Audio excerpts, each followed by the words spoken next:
Hi, everyone. Good morning, good evening, good afternoon. Welcome, welcome, welcome. Yes, Danielle, this is the AI Career Emergency webinar. Welcome, everyone. Please let me know if you can hear me. My name is Ivory, and I'm the program manager at the Business Analysis School. We're excited to welcome you guys to today's webinar. So please, let's get on with the introductions. Oh, great. Thank you. Okay, good, good, good, good, good. I see the responses. You can hear me. Good. I'd like to also hear from you. So tell us your name, where you're joining from, what you do, why we kick off this webinar in a bit. So let's get on with the introductions. Your name, where you're joining from, and what you do. That's your career. So I'll be in the chat box to read. Okay. Hi, Kalonte Wallace from Ohio. Great. Olanike from Canada. Awesome. Stevenson from Lagos. Yeah, I'd like to also know what you do. Are you a business analyst? Are you a product manager? Are you a project manager? Are you a CEO? Tell me, tell me, tell me, so we know who is in the room. Okay, there's an audio, so please check your setting to be sure your audio is activated. I see a lot of responses. Thank you, guys. AGK from Abuja, Kemi from Calgary, Ernest from St. John's, Zainab from UK, currently working as a project coordinator. Awesome, awesome. Jamesa from Dallas, Scrum Master. I see you. Okay, CEO Trauma Informed Life, that's Wallace. Awesome, great. So we have quite a number of professionals, high profile professionals. So you're in the right room. Awesome, let's keep it coming. I'll try to keep up. There's a lot of introduction, but yeah, just in case I skip yours, please do not take it to heart. I'm trying to keep up with the frequency of the responses. We've got Novina from Regina. Awesome. We've got Uzoma, who is a field engineer from, okay, no state. Edith from Lagos, Nigeria. Femi from Calgary. Awesome, awesome. Welcome, everyone. Henry is okay, he's the founder of Fencast. Oh, that's a lot of things you do. Awesome. Thank you for joining the call, Henry. Juliet from Lagos, Nigeria, business analyst. Awesome. Destiny works with PJ Investment Cooperative Union. Awesome. Welcome, guys. Let's keep it coming. It's great to meet all of you. And in a bit, we'll be starting off the webinar. But let's get on. Tell me what you do. I like to hear it. I like to hear it because today's webinar is very special. AI career emergency means that there is something burning hurt and you need to plug in as quickly as possible. So if you're wondering why there is an emergency in the title of the webinar is because what we have to do, we have to do it quickly. The career world is changing, the tech world is changing, businesses are evolving, AI is at the front burner of everything, and you need to plug in as quickly as possible. So it's great to have all of us here. We've got Daniel, who is an IT support, Lagos, Nigeria, Panshak from Jos, interior designer, Utibe, who is a project coordinator from Eket, Nigeria, Mobolaji, Abigail, Vera, awesome, great. Thank you. Let's keep it coming. Let's keep it coming. Your name, what you do, and where you're joining from. Joel, business consultant, is a CEO as well. Tashel from Canada, CEO, awesome. So we've got quite a number of CEOs, business owners in the room. Great, great, great. Okay, Timothy is from Taraba, Nigeria, awesome. So there's a lot of diversity on this call, I love it. Cheryl from Texas, business coach and consultant, awesome. Abasi Freke, who is a clinical trial data manager from Nigeria. Awesome, great, great, great. Sikan, finance manager from Abuja, Nigeria, Balogun, University of Port Harcourt. Balogun, are you a student or a lecturer or the owner of the school? Please let us know. Awesome, fantastic, impressive profiles in the room. Okay, we've got Stevenson, an identity and access manager. Okay, awesome. Welcome, guys. Olanike is an insurance broker. So in no particular order, really. I'm just trying to keep up with the introductions. Great, great, great. Okay, while we're doing that, tell us what you're expecting from today's session. So what are you expecting? Why did you sign up for the webinar? What caught your interest and what are you looking to get from today's webinar? What's your expectation? I'd like to hear from you. Okay, while we keep the introductions coming, what are you expecting? Can keep it brief in 1 word, 2 words, 3 words, one short sentence. What are you expecting? You can write a thesis, it's fine. It's fine, you can write it. Just pour out your heart. Tell us what you're expecting on this call. In a bit, we're gonna start. I see some people. Wow, I see great ambassadors of the Business Analysis School on the call. Hi, Anastasia. Hi, Mr. Peter. Awesome. Thank you for joining the call. Okay, so we've got Suzanne from Dublin. Just finished my business analysis training. Awesome. We've got Rizwan, who is a data analyst from Calgary. Juliet is a cloud engineer from Port Harcourt. So tell me why you're, okay, great. DevOps engineer, who's that? Busayo, awesome. Okay, Zainab says she's here to learn how to harness AI. Awesome, and you're gonna learn it to gain advanced knowledge. Yes, because AI is an advanced knowledge and you need to plug in. Ehikyoya Ehikyoya, knowledge. Okay, good. That's very in 1 word. Awesome.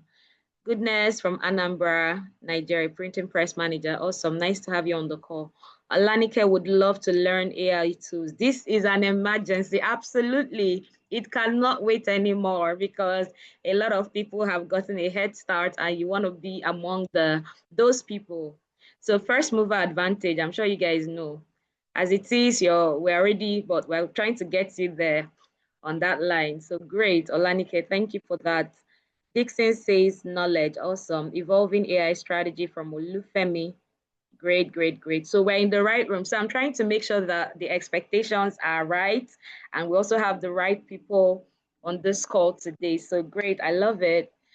Stevenson wants to improve his earnings using AI. Yes, because we're at the end of the day, we are here for the 6 figures, right? 7 figures, we're here for the money, for financial freedom.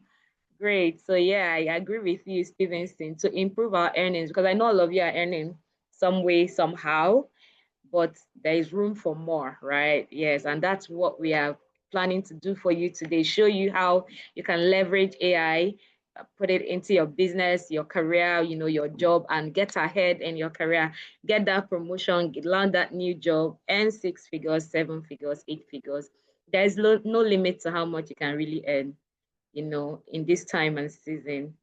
Awesome. Ryan works with AXY Community Boss. Okay. Awesome. Great work you're doing, Ryan. Well done. We've got Destiny. Okay. Knowledge base and innovative. Okay. You want to expand your knowledge base, I believe. Okay. Awesome. So upskill my career path, Vera. Okay. You want to get that skill in. Want to learn AI. Awesome. Looking forward to learning more and sharing knowledge. Awesome. To know about AI. I'm here to learn about. So everybody wants to learn about AI, learn how to use AI tools. Is great. And you're in for an experience. So in a bit, we're going to start this course. So let's keep it coming, the introductions. So what do you know about AI? Who can tell me? Just how much do you know about AI? And how many of you are already using AI right now on your current job or your business? Tell me how you're using AI right now, what you know about AI and how you're using it. Sorry, who is Joham? Yeah. Okay, Joham, I'm not sure who that is, but you can't be made a host or a panelist because that's for the team members. So if you could just stick with us, the conversation is happening right here on the chat, and we're happy to read from you as well. How are you using AI? Tell us. AI is artificial intelligence, yes, and I'm using AI to navigate most businesses these days. How are you doing that? Okay, so Bamidele, you're using AI. Are you a business consultant? Are you a business strategist? Are you a business analyst? How are you using AI to navigate businesses these days? I would love to hear it. Ryan uses it. I use it, but nothing special, as I've only had questions to ask. Also, it's okay to ask questions. The more questions you ask, the more knowledge you gain. So Ryan, you're on the right track. And Please, if you have any questions, feel free to ask while the webinar is going on. Again, just some ground rules. So guys, we're here, and in a few minutes, I'll be welcoming our host for today. So we have the Q&A box, and we encourage you to use the Q&A box to ask your questions. Now, you see how the conversations are flowing on the general chat. It means that if you happen to ask any questions on the general chat, we might miss your question. So in order not to miss your question and for you to also get your question answered, please use the Q&A. Q&A, you can see it has Q&A with the quotation box and the question mark in. So that's the box for asking your questions. If you have any questions, put it in the Q&A. If you have any comments, of course, you can put it in the chat. Okay, but for questions, please make sure you use the Q&A. Okay, so I'll go back to reading how we're using AI right now. Okay, Manuel says he wants to learn how to use AI to improve his work. Awesome.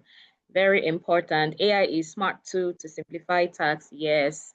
AI is basically, enhancing how we live, how we do work.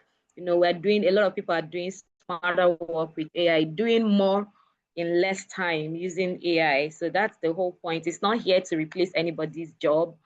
But of course, some jobs are being threatened because if you don't get a head start, if you don't learn how to use AI tools, your company will look for who knows how to get the job faster, done faster and more efficiently. So you want to also position yourself, so that you're not at risk of losing your job, okay? All right, I'm a data analyst. I create voice AI for restaurants. Interesting. Tashel, awesome. So you can put your comments in the chat, in the general chat. I want to learn about AI and how to automate business processes using AI and thereby scaling my earnings. Awesome, Mr. Peter. I like it. You're very intentional and very clear on what you want to do. I love it. Want to use AI to enhance the presence of my organization online. Beautiful, because if you're a business owner, visibility is one of the things you want to actually do for your business. So in order to attract, more customers and really just put yourself out there. I use AI to simplify my skills and career. AI helps to fast track our work, also simplify our work. I'm a customer service manager. Awesome. So it's great to know that we're already conversant with AI and AI tools. Okay, so we have the right people in this room today. So again, keep it coming, keep it coming, keep it coming. I'm here to read all of it. If you're yet to introduce yourself, you can also tell us your name, where you're joining from, what you're expecting from the call, and how you're currently using AI as a business owner or as a career professional.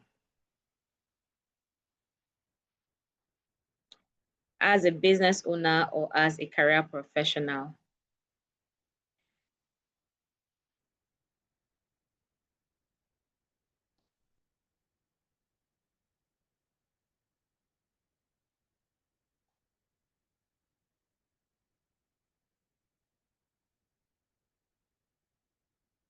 Okay, so if you're just joining us, welcome, welcome, welcome. This is the Business Analysis School AI Career Emergency webinar, proudly brought to you by Business Analysis School. Okay, and today we are going to be learning how we can leverage AI to improve our work, to get ahead in our jobs as career professionals, as business owners, land that six-figure job, get that promotion, get that new job. And if you're just joining us, please introduce yourself, tell us your name, where you're joining from, what you do, and what you're expecting from this session. And you can also tell us how you're already using AI to get your work done. Okay, let's keep it coming. I'm going to go back to the chat. Career professional. AI helps. Okay, all right. So I'm going back to Elijah to use AI tools in production and safety engineering and to keep up with the future. The future is AI. Funny enough, right now, I think that future is already here. AI is not the future. AI is our present day reality, right? So yes, once upon a time, maybe 5 years ago, 10 years ago, AI was the future. And even at that, there were some countries who already had started, leveraging AI. But AI is here right now. It's our present day reality. And that's why this webinar is an emergency call to everyone because we need to get on with what's going on. AI is the current trend. Ugochi Evangel Ofo, nurse entrepreneur from Abuja. I expect to know how AI works in enhancing businesses online. Awesome. Ugochi is also an esteemed alumni of the Business Analysis School. It's great to have you on the call, Uguchi. Awesome. Okay, so I'm still reading through.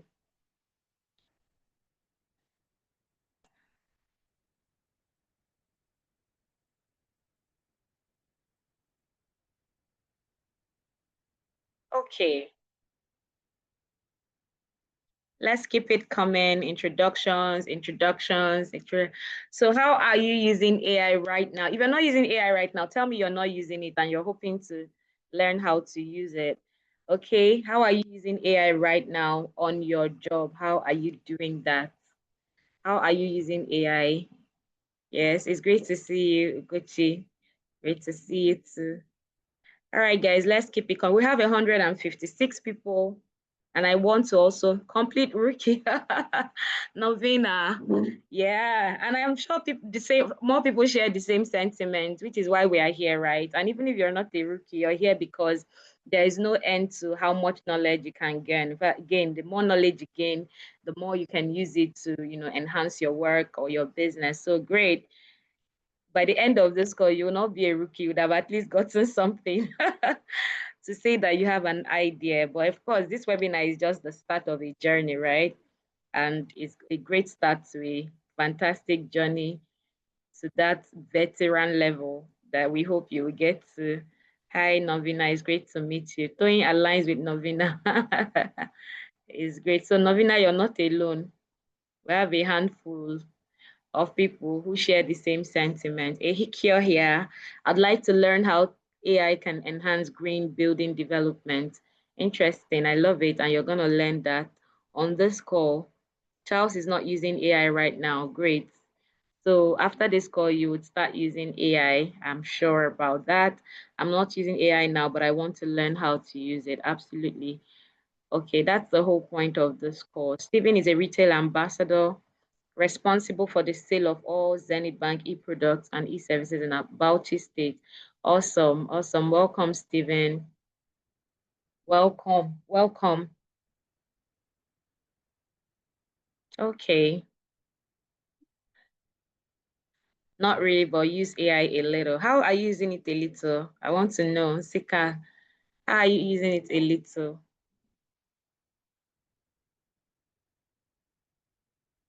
How are you using it a little?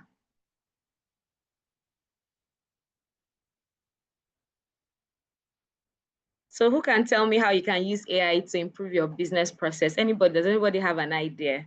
How can we use AI to improve our business process? You're probably doing it and you don't already know, right? Who can tell me?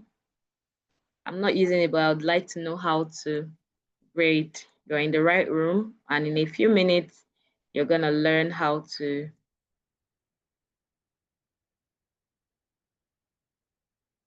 Okay, content.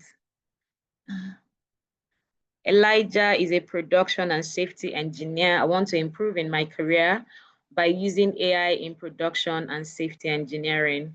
I use AI, especially ChatGPT, in analyzing risk assessments and hazards, training and awareness presentations, process safety concepts, etc. Awesome.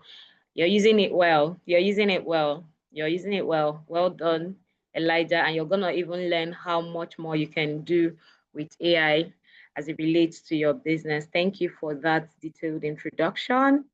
Jenny Thompson from Lagos, an entrepreneur and accountant. I'm using AI to enhance my writing skills and need to know more about it. There's a whole debate about AI and writing.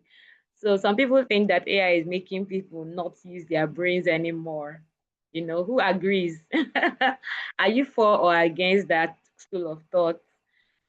Is AI making people lazier in terms of, using your brain, especially to write? What do you think? I'd like to hear from you, Jenny. But I see that you're making good use of it, so you're definitely on the other side of the divide, right? But what do you think? Is AI helping us or user? I agree, it is making people lazy. However, it saves time. So would you choose saving time over being lazy? Honestly, that's why I avoid ChatGPT. I use AI for presentation and basic automations. Well, there are a lot of ideologies, a lot of school of thoughts, but the reality is that people are using AI and they are using it to make money at the end of the day. Of course, there is an ethical use of AI, and we're not saying you should depend 100% on AI, but you definitely want to leverage AI to get your work done better and faster. So however you can apply that, I'm sure that that's a better approach to it. AI is more of a brainstorming body where content is concerned. I agree. So it's really about how you're using it. So sometimes it just helps you put like a skeletal framework together and then you build on it. And that saves a lot of time. Of course, nobody says you should use AI 100% reliance and dependency on AI, but you definitely want to leverage it and it's not going away. So I saw a video, I think, I'm not sure one of the institutions now, Harvard, and apparently this British Nigerian lady just built a robot that can that can braid hair. Oh my goodness. And I kept on saying, wow, there's no end to, what we can do as humans, what our brains can do. So you see, imagine a business owner has that robot in their office, in their shop or their salon, and the whole concept of it is I start off the hair and the robot finishes it. So it saves you more time. You're able to attend to more customers that way, obviously. So because you have the robot as an assistant and you're maybe not having to pay too much money again for staffing because you have invested in a robot. So AI is doing a lot of good. Of course, it would be expensive. Yeah, it would be definitely be expensive, but it's a good innovation and it's amazing what people are doing. And that's the whole point. There's a lot you can do right now with AI, and you just want to know the one, at least at the very least, the very basic things you can do to improve your work. Some people have taken it, further, and it's a very broad field. So you just want to know how it relates to your business. Grace Asukwa is joining from Akwa Ibom State. I'm not using AI yet. I'm a small business owner. Okay. I'm glad to be here. Looking forward to learning how more about AI and how it can improve my business. Awesome. Yes, absolutely. Temitope says cannot run away from AI. It's an enabler. Yes, you can't run away from it. Wow, my 13-year-old son built an ad with AI for his school. He was hired to build a business and he was happy to make his first income at 13 years. AI is here to stay. Like,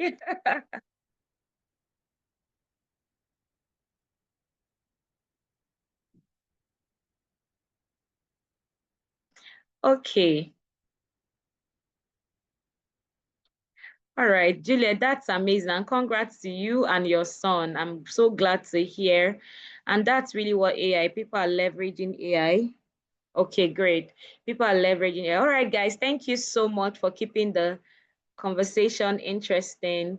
I'll now hand over the mic with a round of applause. Please, I'd like us to make welcome our host, the founder and CEO of the Business Analysis School, Miss Eno Eka. Please, let's give it up for Eno as she takes over the mic. Welcome, welcome. Guys, I want to see some cheers, some reactions, some emoji. Give it to me. Great, great, great, great. Hi, Eno.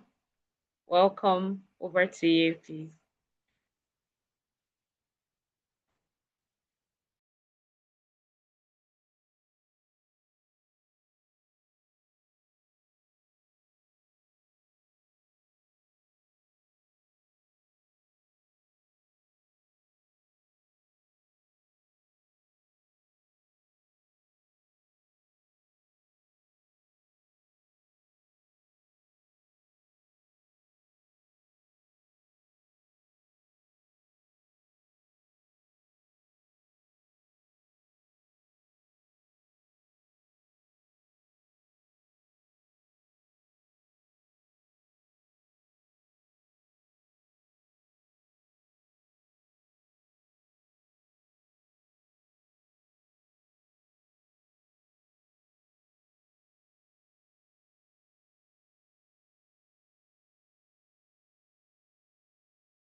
Hello, everyone. Good morning, good afternoon, wherever you are joining us from. Thank you, Ivory. You're an amazing host. And I was learning a lot from everyone on the call about how you're using AI. I look stunning. Thank you. Thank you very much. Glad to hear that. Thank you, Jamisa. Thank you. Good afternoon, good morning, everyone. We're here to talk about AI. So it's going to be a fun, interesting class. And we're learning from ourselves, right? I think we're in a very, very interesting time. Very, very interesting time right now with AI. And I think if you are already in a position where you can take advantage of AI, I want to tell you that do not miss this move. Do not miss this move. The thing is that life, when you look at life, it's been in cycles. People are riding horses. When the cars came, people are like, why should we ride cars? This is going to kill us. And then cars started riding cars, and then helicopters came and airplanes came, and now we're flying all over the world. 500 people in a tube, from one country to the other, one continent to the other. And then we used to write letters, right? In the post. I remember I used to have a pen pal, and I used to write letters to my granddad, my cousins. We'd take it to the post office and post it, and then I received their letters. But guess what? The phones came, and then we started using the phones and the analog phones. We had this rotary phone. You have to put your finger like this to turn it. We had this rotary phone, and sometimes when they want to call international calls, we'll go and buy the Nitel card, and I'll go to Ijora with my dad. I will go there to go and call people abroad. Then GSM came, right? And now we have the mobile phones. But remember, they were not this slim, they were not this small. They were big, they were humongous, very large. They are very, very large. And then they kept getting smaller and smaller, thinner and thinner. And then we had our desktops, right? You couldn't move them about, but now you have your laptop, your iPad, and you take it from place to place. That's what we call evolution, right? Innovation and evolution. It is happening. And then there was something called the internet, the dot-com era, when people started, moving from having yellow pages. Who remembers yellow pages?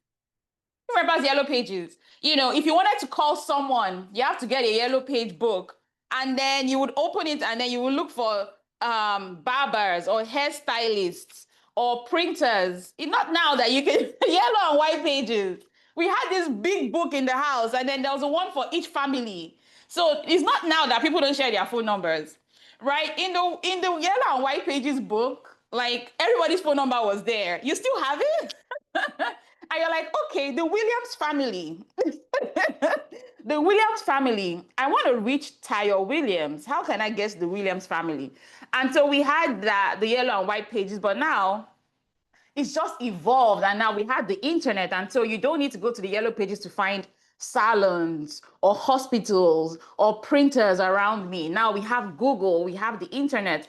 And people that were always hesitant towards making those moves, making those changes, the companies that moved quickly to the internet made the most money. They call it the dot-com era. They made the most money, right?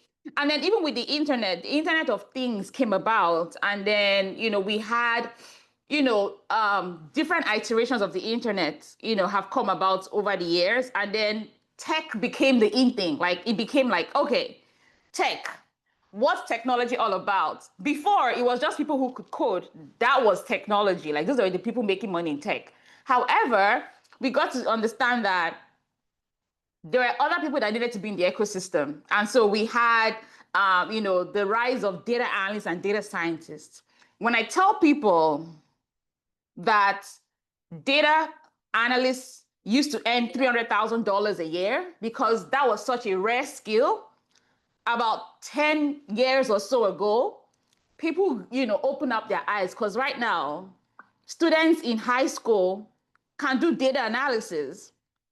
So data analysis and that skill set alone at that time was such a high demand skill. I remember, they used to say that was the sexiest job ever. If you Google it, you find it. LinkedIn called it the sexiest job ever. But guess what? Anyone can now do data analysis. So it's no more the sexiest job ever. I think the sexiest job now is anything that has to do with AI. But I think the engineers who have evolved into AI engineering are making the most money. I mean, we saw and heard of Meta, Facebook paying engineers $300,000, $3 million. You know, can you hear me? Is the audio coming through well? Because Ryan is saying there's no audio, but I'm very certain the audio is coming through. People are being paid millions of dollars right now as AI engineers, and people are making way more money helping companies to pivot to the AI era. ChatGPT just released their own browser. What does that mean? Bye-bye Google Chrome, bye-bye Safari. And to be honest, it's very rare for me right now to go to Google and search for things. I just ask ChatGPT and it basically recommends for me, it ranks it for me. If I'm looking for certain service-based providers, it does that for me. In fact, there are businesses right now that their whole business is helping you rank better on ChatGPT. So when people go and ask for, I'm looking for a barber around me, a hair salon around me, I'm looking for a plumber, I'm looking for an electrician. How can my business rank faster? Before it was SEO, right? Everybody needed to rank faster on search. Now it's AEO, AI engine optimization.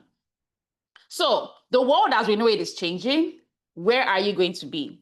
Right? So when we're looking for things, we're trying to search for things. Right now, Shopify and Etsy, which are digital marketplaces, are coming on ChatGPT. And so you can shop directly from ChatGPT. And so if you're looking for a blue t-shirt, you're looking for a yellow shoe, you're looking to buy a TV, an iPhone, you're looking to shop furniture for your house, you can buy it on ChatGPT in the next month or so. So what we're looking at today is how can we take the experience and skills that we already have and leverage that with AI? The thing is, we are already well educated. We have all of the experience. I mean, I was looking through everything you were sharing. And I'm like, oh my God, we have a lot of business owners here. We have a lot of strategists here. We have consultants here, experienced professionals. We're all in here. But it will be our biggest regret if we were alive during this time and did not take advantage of the internet. Let me give you a little bit of a backstory. I think the biggest regret my parents and my grandparents ever made was they didn't take advantage of, one, the internet, two, real estate. I think right now, if I could go back in time, I would whisper in the ears of my great-grandfather, great-grandmother, grandmother, grandfather, my father and my mother, because they're now of retirement age, and I would tell them, take your business online. Immediately the internet came about, you really should have left trying to set up physical stores all around Lagos and moved your business online. Maybe that would have reduced the risk that my father had running his businesses, because his businesses were boggled a number of times. He lost a lot of money to theft from employees because it was a product-based business. My mother had the same thing. My mother's business dealt with a fire. All of those things, they should have gone online as quickly as possible. And they should have invested in more real estate, because right now real estate has quadrupled everywhere in the world. And so at that time, they had a better advantage. So right now, what is our advantage? Let me know in the chat, what do you think is our advantage right now for us to be the people that our children will look back and say, oh, because my dad and my mom made this decision, because they took advantage of this, right? What are the things that they could have done in their own time? Yeah, AI is our advantage right now. And so I don't think any one of us should be sleeping on this. Every day and night, I'm thinking, can AI solve this? Can AI solve this? So we should be looking at getting high income skills and transferring those skills into high income assets. That's all we should be doing right now in this era, investing in real estate and stocks. But we need to make money first. And so that's where high income skills come in. And that's where your skills come in. So all the skills and experiences you have, you're going to leverage AI to take advantage of this era. Take advantage of this era. And that's what we're doing in this class, right? We want to be able to see how can we leverage our skills and experiences. So a quick backstory about me. My name is Eno Eka. I am the founder of the Business Analysis School, where we help professionals like you leverage your skills and experiences to move into high-paying careers. Within the business analysis school, we have been in existence for about 8 years now, and we are a registered company in Canada, the US, and Nigeria. I am Nigerian Canadian, and so I am of Nigerian descent, born in Nigeria, but also a Canadian citizen. I've been living in Canada for about 8 years now, and I can tell you this for a fact, that AI is the game changer. There's no country that is forward-looking that's not looking at how they can leverage AI. We literally have an AI center that has been launched in Unilag in Lagos.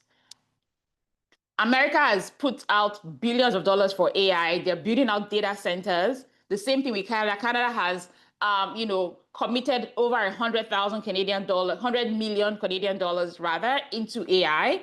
And so I think this is an advantage for all of us. I really wish to divert to AI. I know, like every day I'm thinking, what can we do differently within this company? What can we do differently for our students? What are the things we can do? Because we don't want to miss, like it is a boom that we don't want to miss out on at all. And I think for those of us who already have the skills and the experiences, there's no reason why we shouldn't be taking advantage of AI. Backstory, I used to be an accountant. So I studied accounting in University of Benin. I love math. I'm like a math, I hope I'm still sort of a math genius, but I really used to be. And so I love the numbers. And so it made sense for me to study accounting because I love the numbers. And while I love doing accounting, I just really got bored with practicing accounting after a while. And so I decided to look for something different, something more in my career. And so I started looking into different industries, different career paths I could pivot to. While I was looking, I didn't want to go back to university. I already started my ICANN study, qualification to become a chartered accountant. I dropped that and I started taking courses in HR. I did social media marketing, supply chain and logistics, HR. I took project management. So there were a lot of different things I tried my hands on. And so if you're that person who you've tried your hands on different things, let me know in the chat. That there's nothing wrong with that, because trust me, my knowledge in all those areas, whether it's HR, whether it's social media, whether it's marketing, whether it's logistics or supply chain, it helps me because today as a consultant, I can help people in different industries. I'm also someone who has worked in multiple industries. So I started my career working in the legal space. I worked in the legal space as an accountant and admin assistant. After that, when I graduated, I worked in the restaurant business, so food and beverage business. I worked in education. I was a teacher for a couple of years. I worked in the construction business. I worked in the oil and gas business. In the construction business, I worked with one of the leading Lebanese Nigerian owned construction companies. We built a lot of the towers in Banana Island. We were also a building partner for Eco Atlantic project. And that was like my first time working on like $1 billion project. And working with that organization, it really helped me to get to understand the behind the scenes of construction and how it works in Nigeria, because I was a project accountant. But I was working with project managers, and at that time, I was kind of looking for something new. And that was when having a conversation with my project manager, I told him I'd taken a project management course.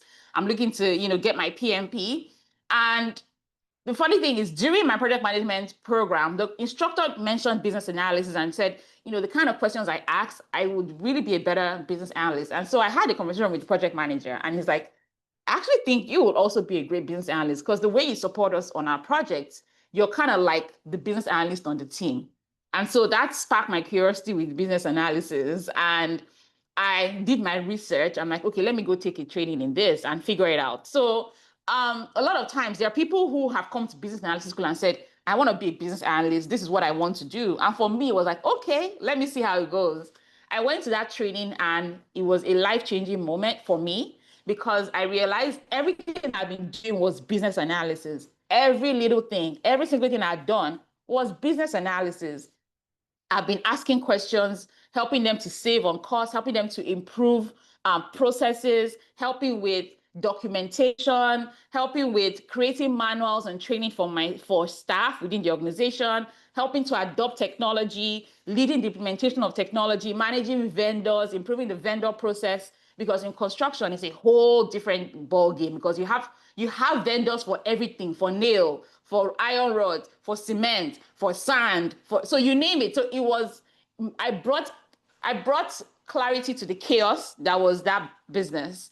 And so I worked in construction, then moved into the oil and gas arm of the business. I was there for a bit. Then I moved into banking, and I worked in banking for a good number of years. Worked in banking, worked across, multiple places. I worked back office, front office, never did marketing, thank God.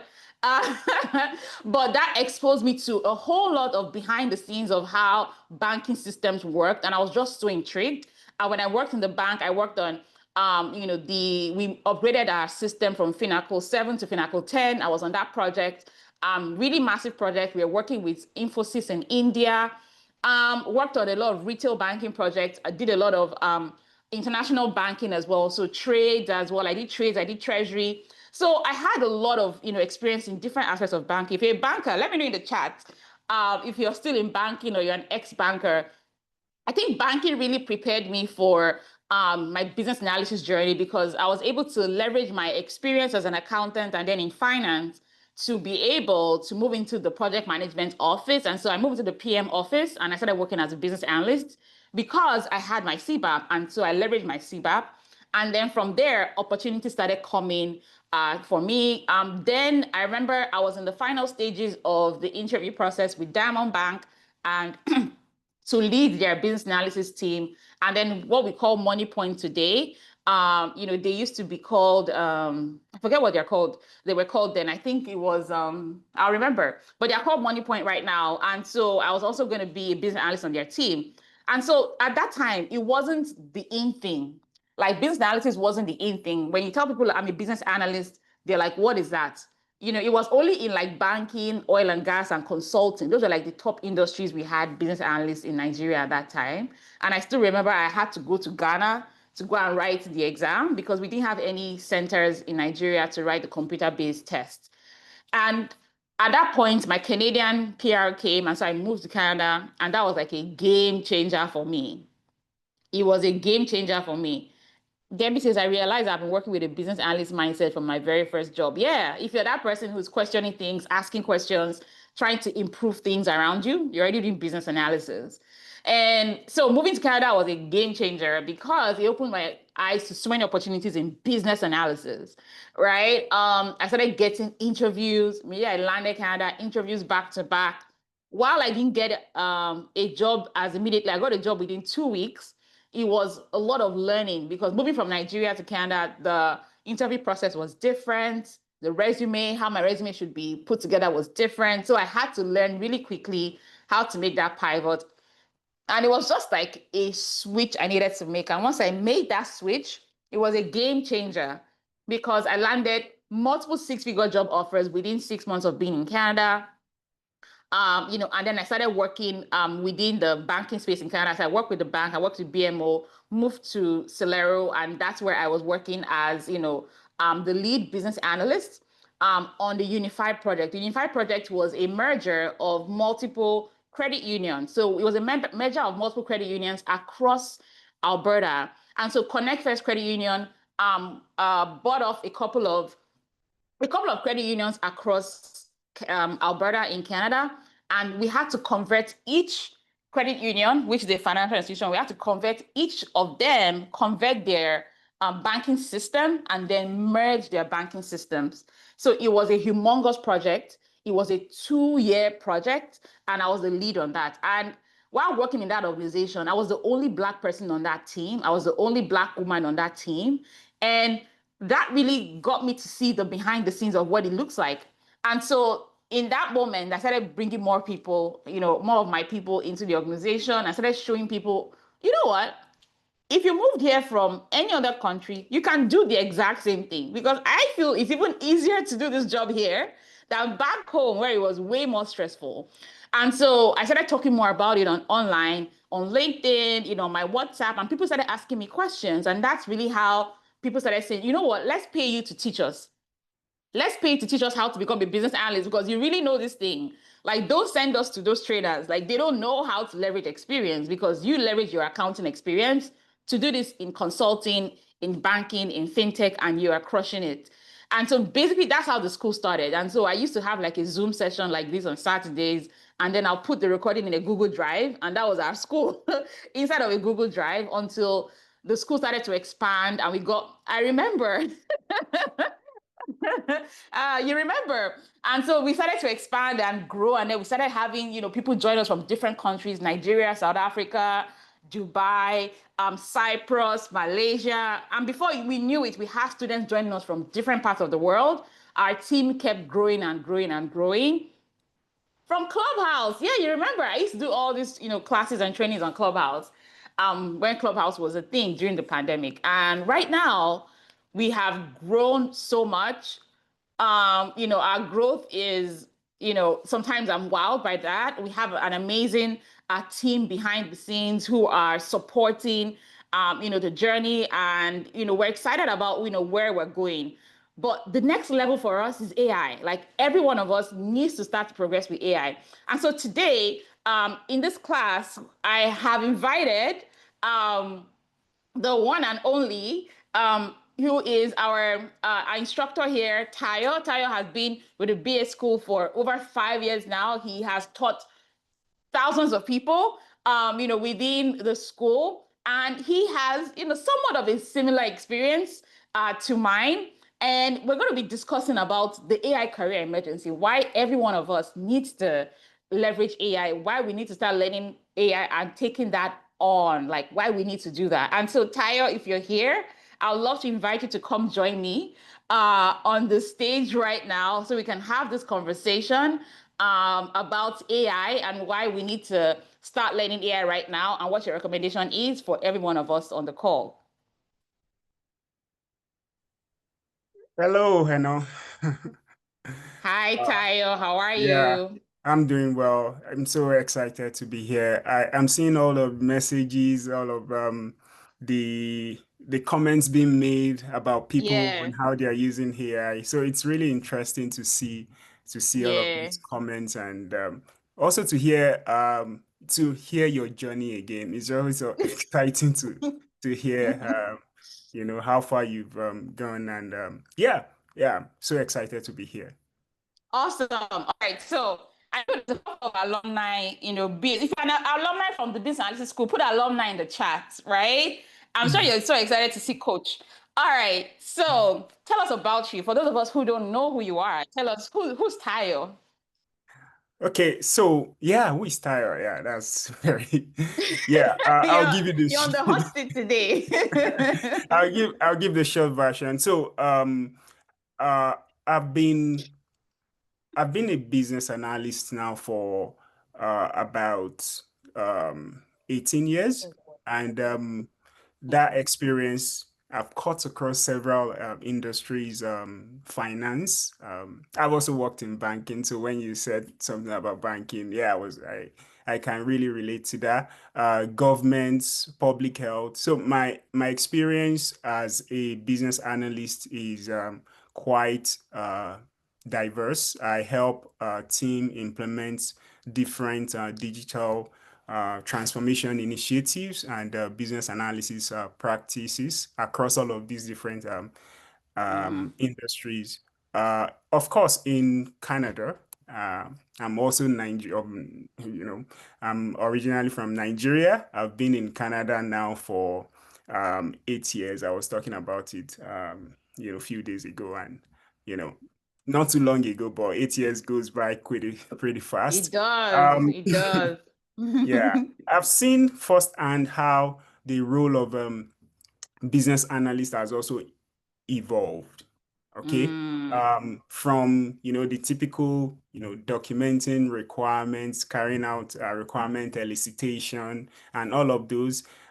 It's now more about helping organization reshape or be ready to adopt, what is currently referred to as artificial intelligence and automation. So, as a business analysis coach here at the Business Analysis School for over 5 years, um, helping people navigate this shift is very, very important so that we can all stay ready for not the future anymore. I was hearing Ivory, talk about artificial intelligence at the very beginning that it's not about, oh, the future, it's now.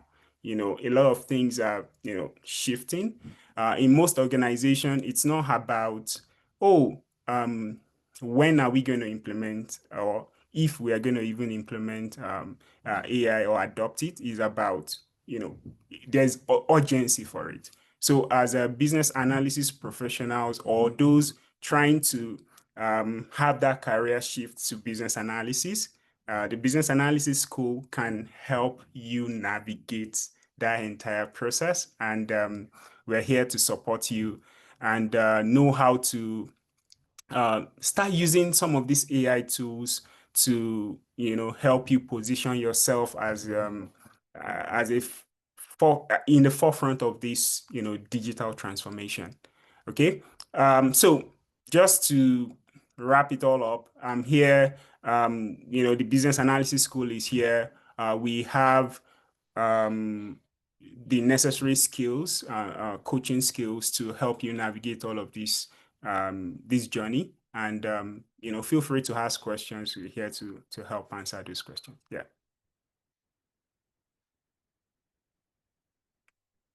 I think Eno.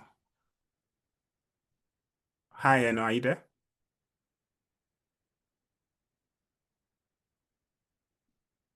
Okay, I'll just continue while we wait for Eno.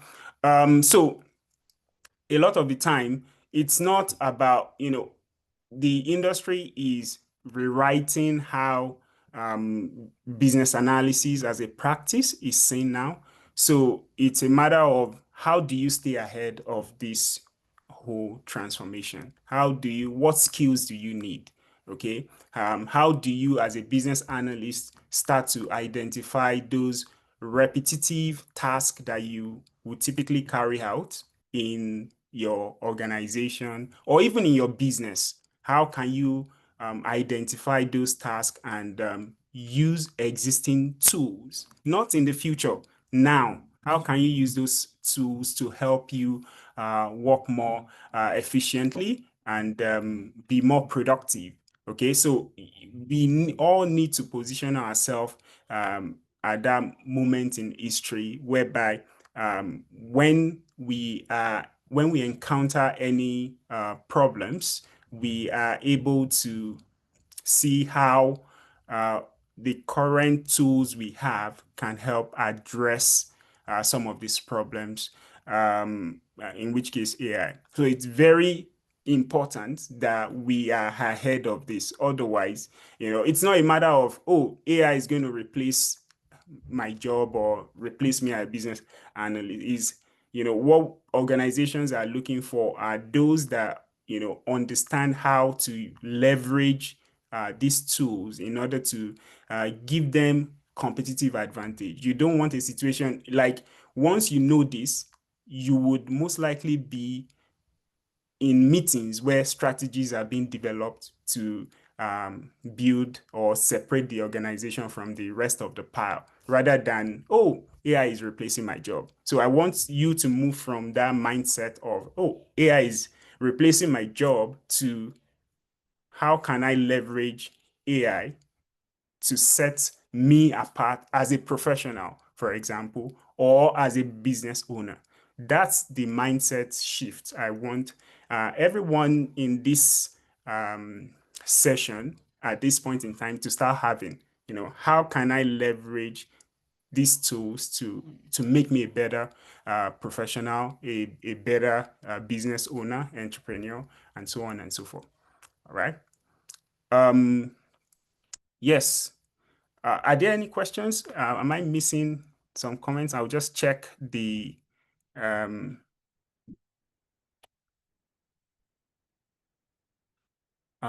some of the comments here. Hi, Pauline. Yeah. I don't know about that. When does this training start? All of your answers there will be questions for answers to all of your questions. What are your entry requirements? I'm curious if you are a non-tech person like me, can benefit from the training. And so a lot of the time, and I'm reading Abdurazak's question now. Abdurazak Durujai, uh, Abdurazak is saying, I'm not a tech person. How can I? So you don't have to be a tech person. And by tech person, I think you're referring to, knowing how to maybe program a software or write a code. Absolutely, you don't know how to write a code to leverage, um, you know, artificial intelligence tools to benefit you. All right. We are getting to the era whereby technical skill sets, okay, are not the focus. Your ability to write, 10 pages of code is not necessarily the skill that would benefit you in this AI age. Is your ability to leverage, because the AI tools can do that, is your ability to leverage it to come up with strategies that would in the end benefit the business rather than you writing a whole line of code. So to answer your question, absolutely, uh, technical skill set or you be not being techie is not a showstopper for you. All right, Abdurazak. And that's for Abdurazak's question. Um, I'm looking forward to having a career shift and upskill my career. I'm excited to begin. Okay. Welcome, Vera. I have a question. Does the training and mentorship take into consideration immigrants and international students? I'll leave that question from Ghislaine. I'll leave that to maybe Ivory or someone to answer. November 1st is when okay. Um, just give me a moment. I'll be interested in AI in program management governance. Okay, Eniola, that's a very good question you're asking about AI in program management governance. Actually, with the way AI is being adopted and used, there are some, Ivory earlier on mentioned something about AI ethics, making sure that AI, artificial intelligence tools, for example, are transparent, are doing the right thing, and they are not making us dumb. Okay, like what was mentioned earlier on. So there's an element of AI governance that business analysts can also leverage, where uh, you're coming up with or you're helping organization implement different standards to ensure ethical use of AI. Things like privacy, things like transparency in the use of AI, things like bias that comes with artificial intelligence. There's been cases where your artificial intelligence tool is as good as the quality of data you use in training the tool. So as a business analyst, wanting to be involved in artificial intelligence governance, you would be responsible for ensuring that whatever AI tool your organization is using, that the quality of data is perfect, so that you don't introduce a biased training data to the AI system, which would make the AI system biased, all right? And that may affect, the organization or the users of the AI tools negatively. So there's a whole career path for artificial intelligence governance professional that we can also explore. And that's the answer to the question from, I think, Eniola. So yes, part of the AI course would also include, we'll talk about AI governance, AI strategy, and governance in there at some point. Yes, okay. I'm just looking at some of the questions that are coming in. How do we get started with the training? Oh,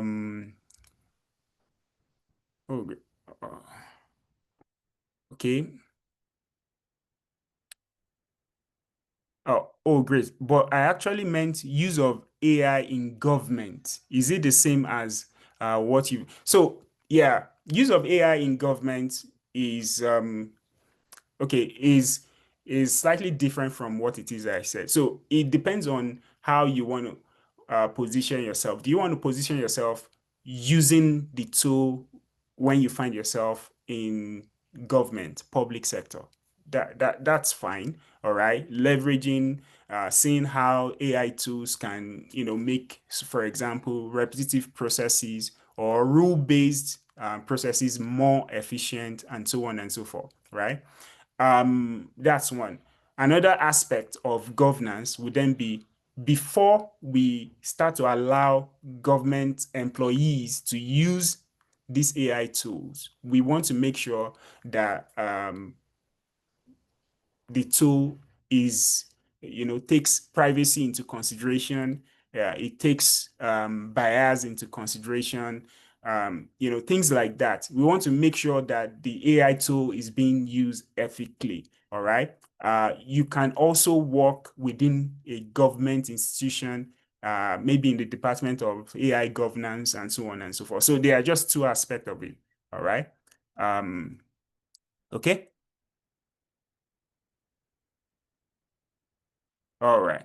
AI is the most interesting and mind-blowing tool. I'm amazed at how fast it generates information, gives ideas, and recently learned how to generate professional photograph. This is going to be very interesting masterclass. Yes, what you can use an AI tool to do few weeks ago is different now.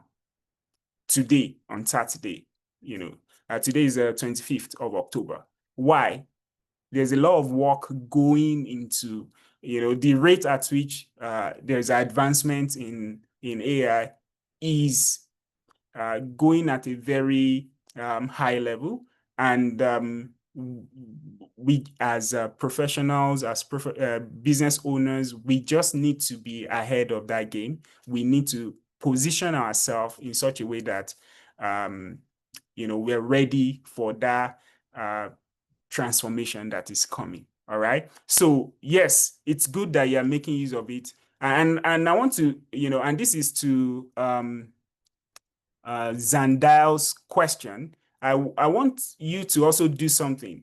Okay. Anytime you encounter,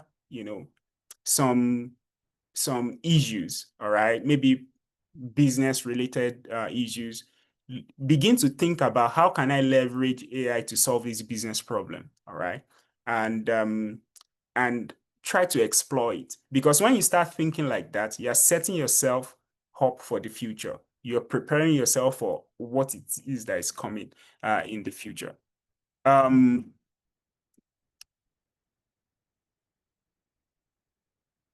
Okay, yeah, use the question and answer. Let me go right into the Q&A again. What's the agenda for the I am a full-time pastor. Will this training apply to my field? Honestly, this is a question I'm getting in the chat, and the answer to your question, Samaila, is a yes. It's like saying, the internet in year 2000, like even before the millennium, right? When internet was blowing up.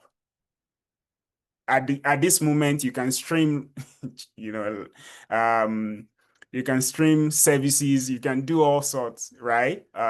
You can even, pay tithes, offerings, and so on and so forth now, right? So it doesn't matter what it is that you do, including you being a pastor. You can always, all of the tasks and activities you typically would carry out as being a pastor, you could start to think about how best to leverage AI, to get something done there. Okay, what's the agenda for? Okay, that answer would be provided, of course. I'm an engineer. How do I apply this in my professional field as an agric engineer? I want to tell you that, in fact, one of the industry that is adopting, that one of those industry that where there will be a lot of digital transformation in or using AI is agriculture, all right? And it ranges, there are several aspects of agriculture, of course. But currently, crop management to, to animal husbandry to different aspects of agriculture. They're being explored on how to use, nowadays you want to gather data about the weather and how the weather would affect what it is that you do in, for example, a farm. All of those, a lot of things going on in the agricultural sector on how to leverage AI. Okay.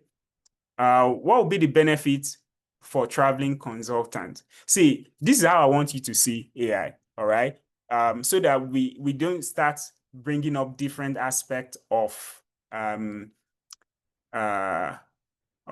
what we do. I want you to look at whatever you currently do and think about it. What are some of the business problems we are facing, okay, in what I do? How can I leverage existing AI tools to solve those business problems? And then you see how it's applicable. In fact, when you start thinking that way, you may not just be addressing your own business problem. You may be helping others address their business problem, and a business can even come for you. All right. When you start thinking that way. Okay. So as a travel consultant, what do I do? What are some of the common problems I face? What aspect of my work can be eliminated or can be automated rather? What are some of the non-value adding aspects of my work that can be eliminated and the other parts that can be automated and so on and so forth. So it's a matter of, yes, this is my field. How can I leverage AI? Okay. I think Eno is back. Eno, hello. Hi. Yes. Yes. Yes, I'm back. Can you guys see me? All right. Okay, awesome. Okay. Yeah, I've been listening to you answering the questions, and the questions Yeah. are interesting. And I think that's something that we always get is people always asking, oh, I'm an engineer, oh, I'm a teacher, I'm a doctor, I'm a lawyer. How can this impact me?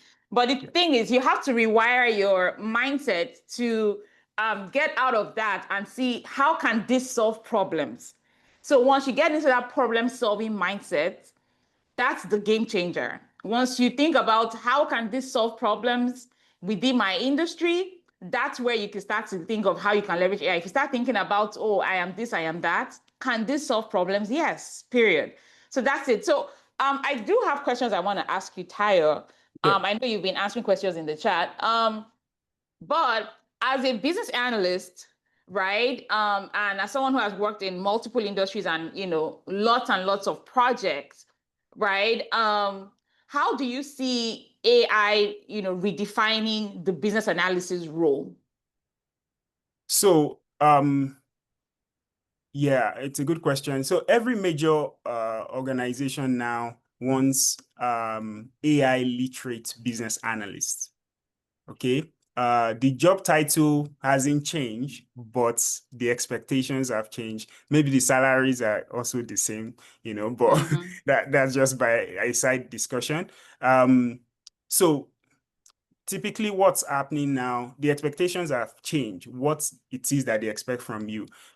So it's a matter of you thinking about, okay, there are two aspects of this. How can us as an organization, okay, Mm-hmm. set ourselves up to have more competitive advantage over our competitors and so on and so forth? Mm-hmm. And, what are some of our existing processes that are repeatable, that are rule-based, that we can use AI tools to automate, which means that some of the existing business analysis skills are still going to be relevant. Your ability to understand, the current states, your existing processes, and so on and so forth. But then you need to take things further to identify those repetitions in your existing processes, because those are typically candidates for automation. You need to get to the point where all of those rule-based tasks that are being carried out in different organizations, how can we automate all of this? So it's a matter of, as a business analyst, you need to start to have that mindset shift in, helping your organization not just implement their existing process like we've been doing in the last 20 years, to how can we help this organization be more efficient, be more competitive, use AI tools better. And in addition to that, also ethically use AI tools. Make sure that things like privacy concerns are not necessarily of a concern to us because of reputational risk that may come from it. Ensuring that things like the AI tools we are making use of are not necessarily biased, okay, not making decisions based on, bad quality data that is being used to train the AI tools and so on. So, imagine a report that takes maybe accounting departments to develop end of month reports. Maybe it takes like 5 days from the 25th of the month to the 31st of that month to prepare some accounting report and so on and so forth.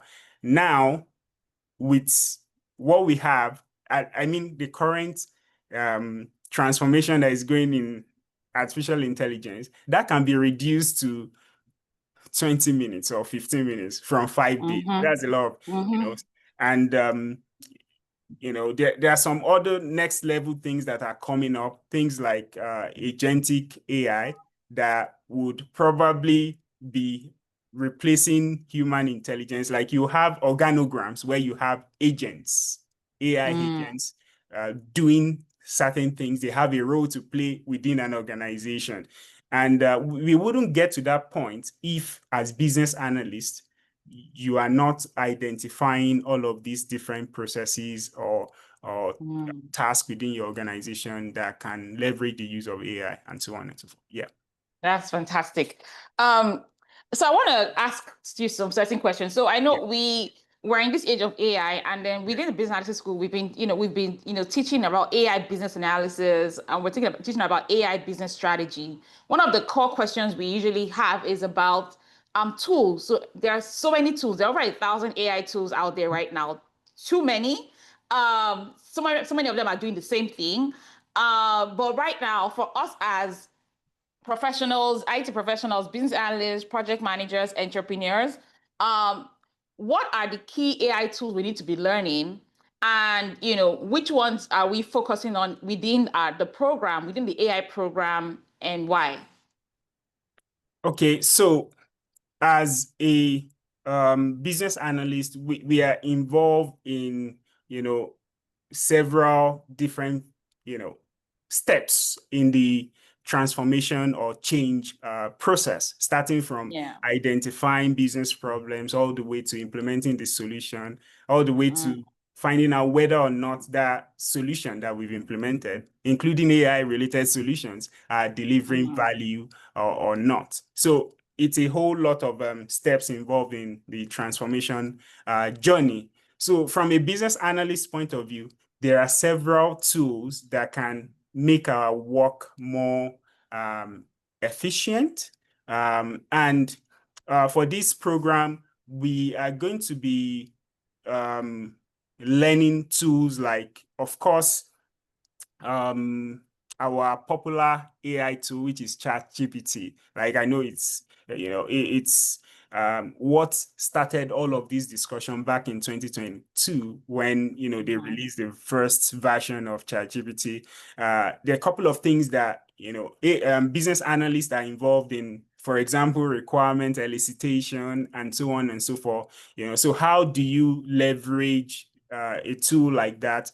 There are other tools apart from ChatGPT, of course, like Hugging Face. How do you, leverage some of these tools to help carry out activities like requirement elicitation or analyzing some survey sentiments from, maybe you created a survey to understand or get feedback from your customers, and you want to do some analysis and, to make certain decisions or forecast and so on and so forth. So you are leveraging tools like Hugging Face. You are leveraging tools like Tableau. So for example, Tableau can help you do some forecasting, some clustering. Now, Tableau has been existing prior to artificial intelligence, but there are some new AI capabilities that have now been built into Tableau to help even do your forecasting better. Your decision making would improve, your analysis would improve, and so on and so forth.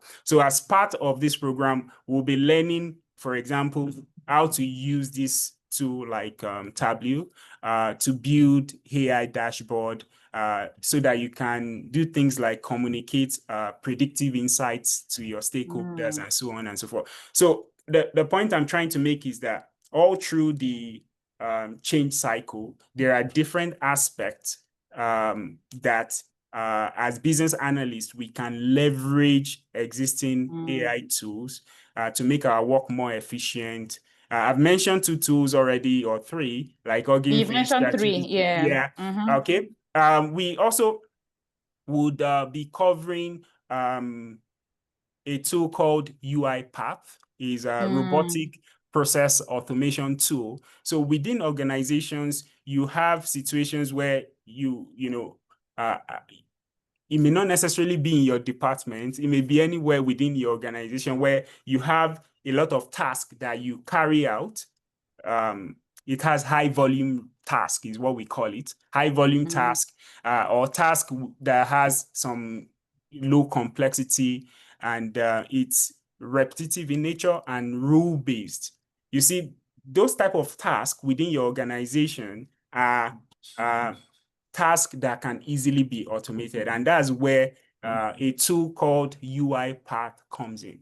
It's a robotic process automation tool that can help automate that entire process. So things like, processing invoice or generating certain reports and making certain decisions, or creating things like chatbots to do certain things within your organization, which we refer to as intelligent automation and so on and so forth. So UiPath is another tool that business analysts would leverage, because with the way things are going in the world now, you need to be able to deliver outcomes with less money to be more, as much as possible, to be more efficient. So a lot of organizations are, implementing this robotic process automation. Even though we'll be learning UiPath, UiPath is not the only tool in the market that does this. However, you learning UiPath would give you the opportunity to be able to use any of these robotic process automation tool to help automate any of the processes out there. All right. So yes, and those are just the major ones. There are other AI tools that business analysts would use out there. So for example, in the past, we'll use Visio, for example, to create process maps and so on. Yeah. And so forth. Nowadays, as a business analyst, you've just attended a requirement elicitation session. You have your elicitation notes, okay, that you've scrambled something together during the elicitation session. And then what you would typically do before is to then start to create your process map. You see, all of this time is now saved because we have tools like Whimsical AI, which is how Can you spell Whimsical? Yeah, so that's WHIMZICAL.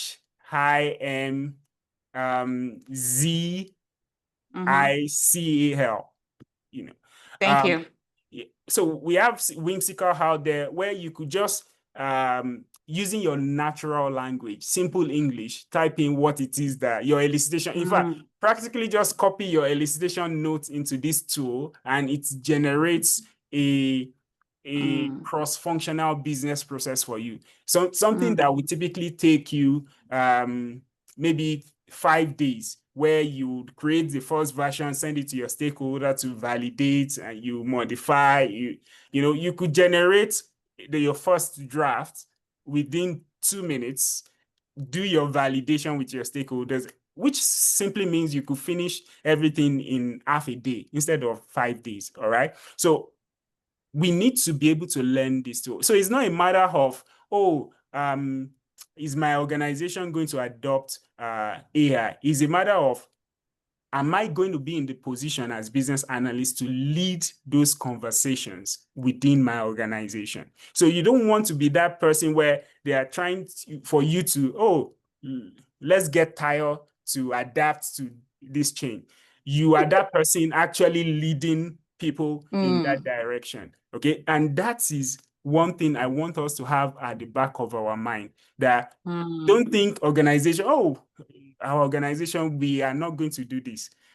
The world is moving, and organizations, when it comes to it, would adapt, and they would only retain those that are ready to adapt. Okay, so it's very important for us I think I've answered your question, I think. Yes. Yeah. So I want to also so I hope we all took note of all those tools, right? Because we talked about like these are like tools that for us right now, these are tools that we need to be learning because we need to be ahead. And what you said is so true. You don't want to be in a position whereby your organization is moving ahead with AI and you're not the one that's leading the conversation. You should be leading the conversation. You should be the one introducing your organization to these tools that they need to be using. Now, I have another question, which is around, okay, so as business analysts, project managers, product managers, whatever your job title is, you're leading the AI conversation, you're helping your company to adapt to AI, you're using all these tools. Let's move into the adoption, the ethic and the risk path, right? Which is something that we also, bring into the training, because while, AI is great, while the internet, was great, there were also risks with the internet, right? And so there are also going to be risks with AI. And so nobody has those conversations if not the business analyst, because that's our job, right? We look at contingencies, we look at the risk. So in terms of ethics, risk, and governance, how do we come in as business analysts? Because that's part of what we also learn in terms of leading the AI conversation. Yeah, honestly, that is it's what you just raised now is hot topic in the AI space. Like I think it's more than hot. It's like a volcano. All right, because AI can be powerful. We've all talked about some of the benefits of AI and so on and so forth, and how awesome it is. However, it's also quite risky in terms of if not governed properly. Okay. There is AI is in such a way that when you create the AI model, so typically ChatGPT is like a large language model, LLM. Okay. It has to be trained.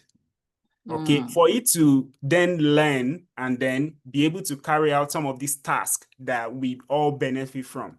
Now, if you use the wrong data for any reason, for malicious reasons or for good reason or a mistake to train the AI model, it's like garbage in, garbage out. You train it with garbage, the outcome becomes garbage, right?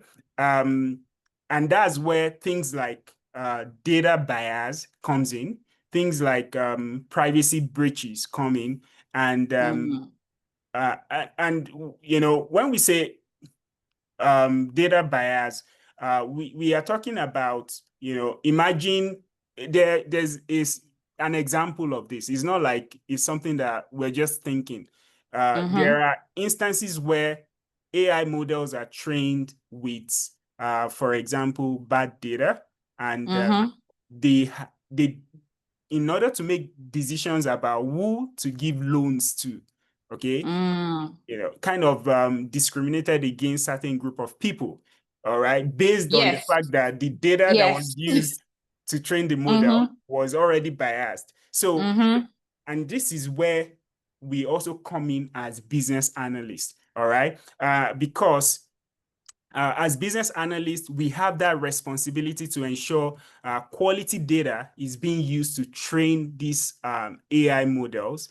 And so we'll be responsible for the governance around it. So in this,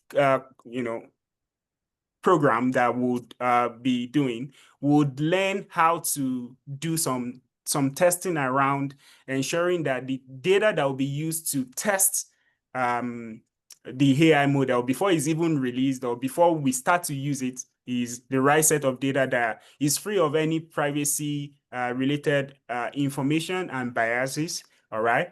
And monitor the implementation of this AI tool. I'll give you an example. Do you know recently that there's something called COTI? COTI is an acronym for chain of thought. Okay, chain of thought, and for anyone that has used ChatGPT recently, when you type in any prompt, it shows you it's thinking about it, and then before it delivers the result. Okay, so there was a recent test that was conducted that saw that some of these AI tools are manipulating, their chain of thought in order to deliver a certain result instead of actually carrying out the task.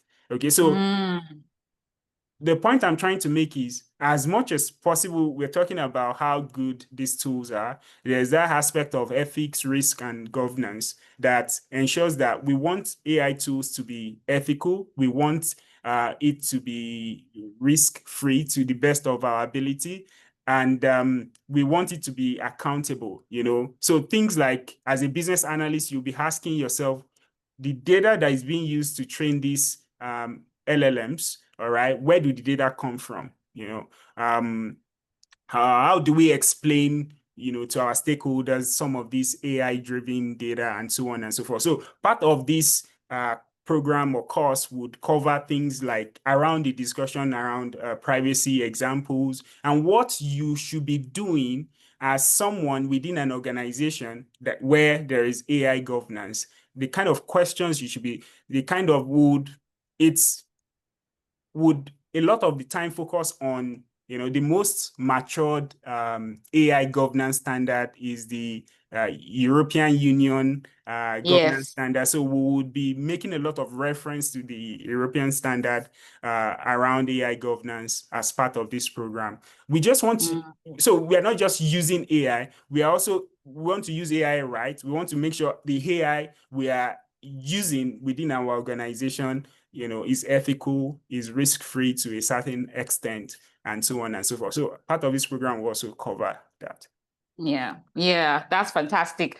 When you were talking about AI, and you talked about that use case, I think it's a bank in the US that was sued for that. Yes. So the AI that was used to build out their loan program was declining a lot of Black applicants, African American applicants, Black applicants, because I think even earlier at the beginning of ChatGPT, it was trained with so much, Caucasian data that you would ask it for things and it would be churning out just Caucasian. It's now that we can even have AI churn out like melanin, melanin in terms of even just image, and then even with data too as well. There have also been issues with AI, also providing false information inside of the data. Someone says, what is AI GRC? GRC means governance, risk, compliance. Thank you for Lakemi. Now, I don't know if anyone saw this recently, but I saw it, I think, a couple of weeks ago. Deloitte, anyone knows Deloitte? The consulting company, they are going to refund the Australian government $290,000 for errors based on errors in their reports from their AI. They're going to refund the government of Albania $440,000. They are refunding them because of errors in their reports. Right? So what does this mean? That means that, as big as Deloitte is, and with all of the staff that Deloitte has, there was no one who was actually checking for accuracy. And so accuracy is also really important. And that's where we come in as business analysts. Is it accurate? Is it true? Is it hallucinating? Is it lying? Right? It has to be, it has to be well trained, right? And that's where the governance comes in, the ethics comes in, the risk and compliance aspect comes in into building out these AI tools, building out these AI tools. So that's a really important aspect. And so within the program at Business Analytics School, we really focus on that too as well. And then we also work on a project to see how can we leverage these AI skills that we've learned. We've learned all these tools, we've learned the risk governance and compliance aspect. How do we build out an AI driven solution as well, leveraging the experiences that we have and the skills that we've gathered. Now, somebody asked the question, how can AI and business analysis help to improve your personal brand to become sought after in the industry? How can we leverage AI with our business analysis skills? Yeah. You want me to go ahead? Yeah, you can go and I can follow. Okay, so how can see it's the template is the same, all right? And what do I mean by that is what problems, look at it, what problems am I currently facing, with my branding, for example. Okay, you need to first of all identify, and you ask in addressing this problem, it could be as simple as, once you identify whatever the problem is, how can I leverage AI to address this problem? So it starts from you asking the right question, which is, okay, out of all these things about branding we're talking about, which maybe you don't want to address every bit of problems, which one is priority for me, which one will have the most impact, the Pareto principle 2080. And then once you've identified, it doesn't matter what it is, you've identified this is a problem, how can I then leverage AI? What AI would be able to do is going to help you, whatever the problem is, do it faster, address it faster, all right? Maybe even be able to scale, because now that you can address things faster, you can scale, you can do it more, you can extend it, you can make it better, and so on and so forth. And because you've started thinking in that manner, you are also going to be setting yourself apart from your competition, all right, quite rapidly. Okay, so it doesn't matter what area it is, so that we don't get the same question that you just asked from another person. It's about asking the right question and then using existing tools to address those. Yeah. Fantastic. I also want to add to that. So learning AI, of course, having business analysis skills, the only way you're going to build your personal brand is by building in public, showing in public what you're learning. So not also being quiet about it. So that's where your LinkedIn comes in, your social media page. I'll definitely say LinkedIn for sure is a fantastic place. So are you going to be building an AI tool? Are you going to be leveraging AI somehow? Then you want to show it in public. That's how you build a personal brand. So it's not something you're going to do in silence. So for example, if you're in the AI program, everything you're learning each week, you're putting together a post and you're going to share what you have learned and how you're going to leverage that to implement AI within your industry or within your business. That's how you start to build a personal brand. And then you open it up for engagement, for people to engage with you and share what they're also doing. When you're working on a project within the program, you're going to also be posting about that every week. You're sharing what you're doing, and then you're joining groups. There are a lot of AI groups right now, Facebook groups, LinkedIn groups, and you're sharing what you're doing in AI. That's how you start to build a personal brand. And then you can also raise your hand and share what you're doing within your local community, your associations, your church. What can you teach them about AI? What can you share with them about AI? You can host, an info session. You can, host, a breakout where you can share what you're learning about AI. That's how you start to build your personal brand, right? So whatever you're learning, start to share. I shared that before about how that helped me as a business analyst. What you're learning, start sharing it. That's how you start to build your personal brand. Trust me, it works. It really, really works. There is a question about how does training and mentorship take into consideration immigrants and international students? One's mind is centered on PR. So the school is not an immigration office. Yes, you're right. However, when it comes to immigration, we're not immigration consultants. We can't help you with that. Every country, if you're in Canada or the US or the UK, they have their immigration policies. I recommend that you go check them out. If you need clarity on that, meet with an immigration consultant. What I know for sure is if you're a student, there are certain kinds of programs you need to take, probably master's programs, or I know there are at least 2-year programs for Canada. Then you can apply for your work permit, and then you can use your Canadian experience to apply for PR. That's all I know. But there's nothing within the programs that help you with getting your PR. Unfortunately, we don't do that. What we provide here is learning. So we're a learning institution, and what you do here is you would learn. And then the experience that you have and the skills you have, how can I use that for my Canadian work experience? So you want to identify, what did you study in Canada? What course did you come in here to study? Who are the top companies within that industry based on what you came in to study? And you start to target those companies. So you pitch them, you reach out to their hiring managers, who are the recruiters that recruit in those industries. You reach out to them. If you start to learn AI, that would be the angle that you would use to reach out to those companies and talk about how you have a certificate in AI, how you're learning AI, how you've learned AI, and how you can help them within that organization. That is how you're going to get a fantastic job after finishing school. And I think for everyone who is an international student, I don't think your course includes AI right now. So what you can do is add on AI to whatever you have studied and leverage that to land a fantastic job after school. You're welcome. You're very welcome, Ashley.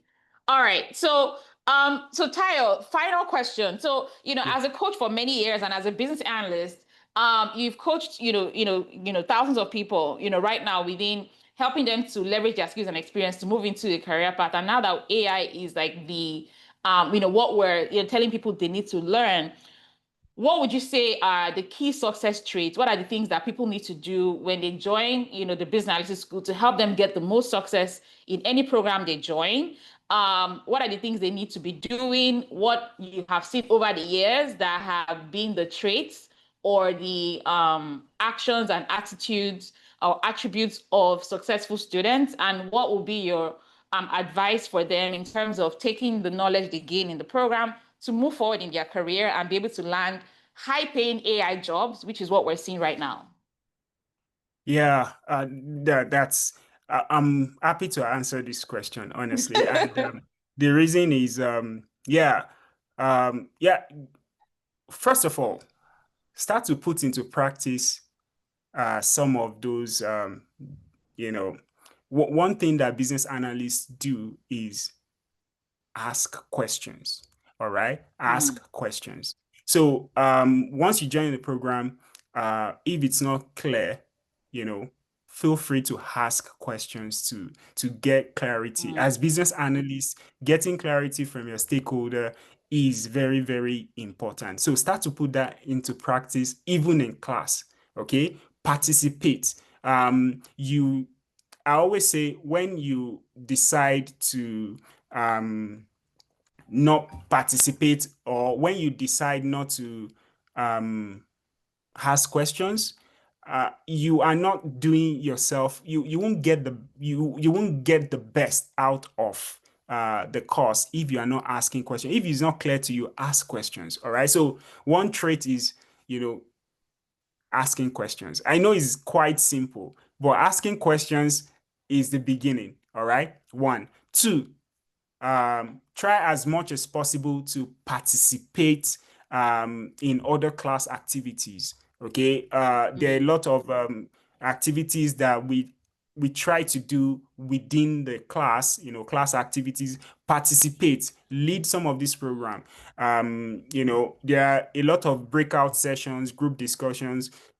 Participate. Don't just think, oh, I'm just going to, sit around and participate. That's how you start to get value and even demonstrate that you can lead sessions, you can facilitate sessions. You start to put into practice those traits of business analysts even within the class environment. Okay, that's another one. Then thirdly, this program typically comes with assignments.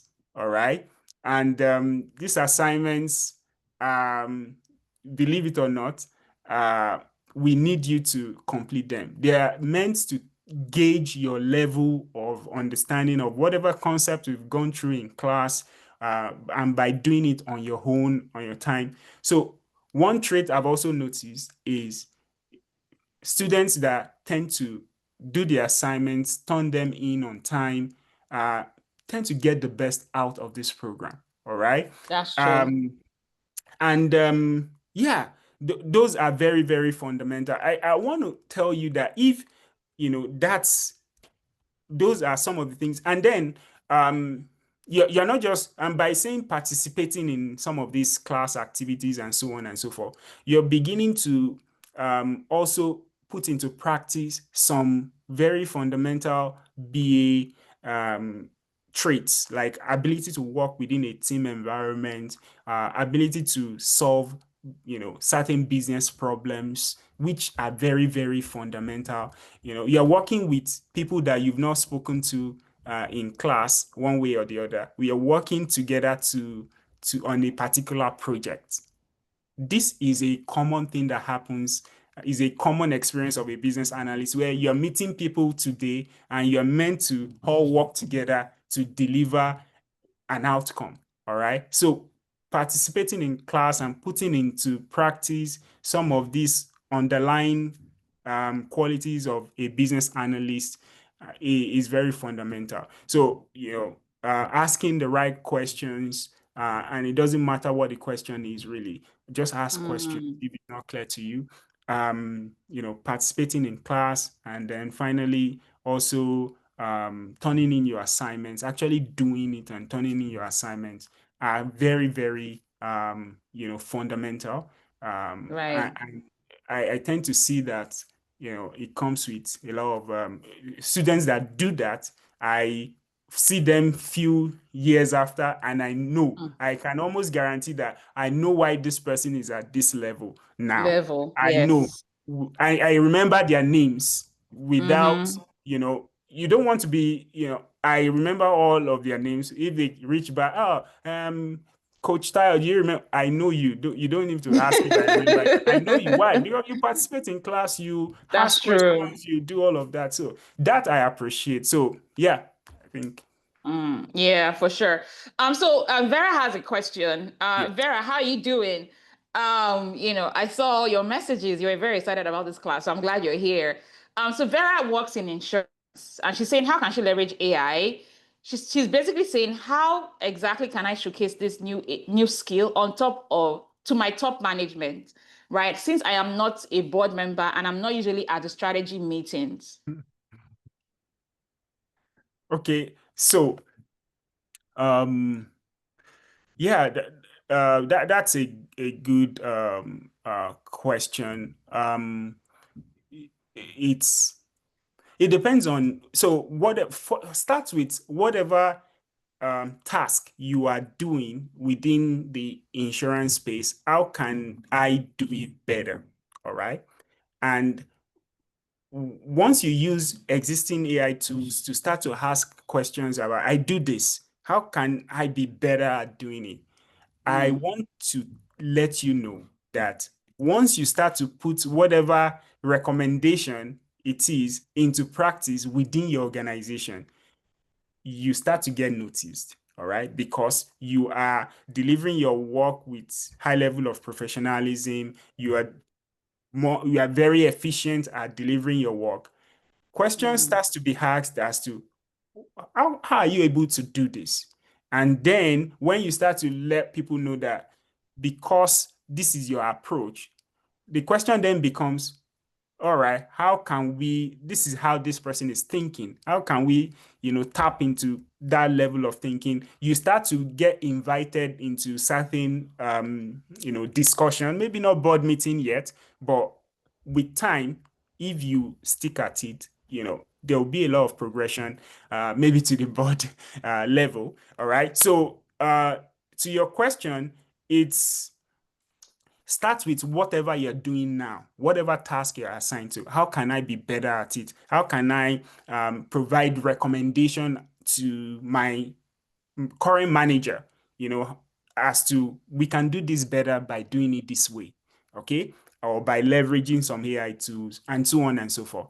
All right, start with that. And as you continue to ask all of these type of questions, you get invited to certain gathering, and That's that true. can take you to places. So I don't want you to think, oh, it just takes you from wherever you are within the organization to the boardroom immediately, but start with what it is that you do. It doesn't matter what the task is or your level within the organization. How can I be better at doing it? And then there will be progression. Yes. Yes, fantastic. And Vera, I also want to ask, thank you, Tayo. I also want to add to this is I tell people this, people always think, how can I, leverage this to quickly get there? But it's from where you are, you can literally influence management from where you are. I write every day, I journal, and something that I was writing last night / this morning was that every organization I worked in, I was able to get a one-on-one with the CEO of every company I've worked at. Bank, fintech, consulting, construction, at my level, even being a copper, youth copper, there's no organization that I didn't position myself to a point whereby I became a trusted advisor to the CEO, to management. There is no company I've worked at that the CEO didn't know me. We didn't have a one-on-one. That's a very rare thing to do. I never just went straight to top management and became a leader. No, from where I was already moving the needle by starting those conversations. So what are the conversations you can start within insurance, Vera? Leveraging AI. One, claims automation. How can we automate our claims system, our claims management system? Fraud detection. How can we detect fraud in our system? What are the use cases for this? Underwriting, which is what you do in insurance. How can we optimize our underwriting process? Can we leverage AI? Can we create our own learning model for that? Within our customer service, can we leverage chatbots? Can we leverage virtual agents for our chat service? So we can a chat service that can answer basic questions, basically if we need to ask questions. Predictive analysis, Tayo talked about that. Can we leverage tools like Tableau AI? Once you learn that, how can we leverage that to do predictive analysis? Analyze churn management, analyze loss ratios, right? What are the typical data points that we need to have? And if we've gathered data over the years in the insurance company I've worked at, can we leverage our 15, 20, 40 years data analysis to do some trend analysis and be able to predict what that would look like? If somebody meets certain data points, we can tell that this person is going to pay their premiums for the next 12, 15, 10 years. I don't know how long the insurance plans are. If the person doesn't meet certain data points, maybe they're going to when somebody stops paying, when somebody can't afford to pay anymore, they can't afford to pay their premiums, right? They're going to default on their premium payments. So these are just examples of things when you think about insurance that you can leverage AI, and there's so much more. And so those are things that, of course, when you get into class, you can actually talk about like all of that, as well. So, this is, very, very insightful. Thank you. Thank you so much, Tayo, for your time this morning, for, coming in and sharing with us. It has been an amazing time having you here as, a guest here, and of course, sharing your own knowledge. And I know that we're excited about, the upcoming program where we get to go deeper into learning these tools. And I'm excited to see the projects we get to work on, with the students, the projects we get to work on as regards to leveraging AI. So thank you so much, Tayo. We really do appreciate you. Thank you so much. Yeah, and thanks for inviting me. Thanks. you, Nice you meeting you. are welcome. Yeah. You are very welcome. All right. So thank you, Tayo. That was such an amazing session. Sorry about the technical glitch that we had in there, but learning from Tayo, has been amazing because, Tayo has shared a lot of things with regards to how we can leverage AI, the tools that we need to have, and we need to use, as business analysts, as project managers, as entrepreneurs, whatever your job title is. So without further ado, I want to go further into another aspect of today's session. Yes, fantastic. Yeah. So, of course, we have gone through a couple of things, and I wanted to highlight three major secrets that we need to understand. Is one, what is the real AI opportunity, right? What's the real AI opportunity, and why your non-technical background is actually perfect for you? And what is the supply-demand gap that is creating these opportunities? So, there are two professionals right now in the world. One is leveraging AI and the other is not. One is leveraging AI and the other is not. Which one are you? You can definitely leverage AI without learning to code. Some people believe that you need to learn how to code to work as a as an AI business analyst or strategist. That is not true. Some people think you need to go back and get another degree. That is also not true. Some people think you need to start over from the beginning. What are your thoughts, and what were your thoughts before joining this class today with regards to learning about AI? What were your thoughts? And right now, how do you feel? What are your thoughts right now about AI? Put it in the chat. I want to see what you're thinking.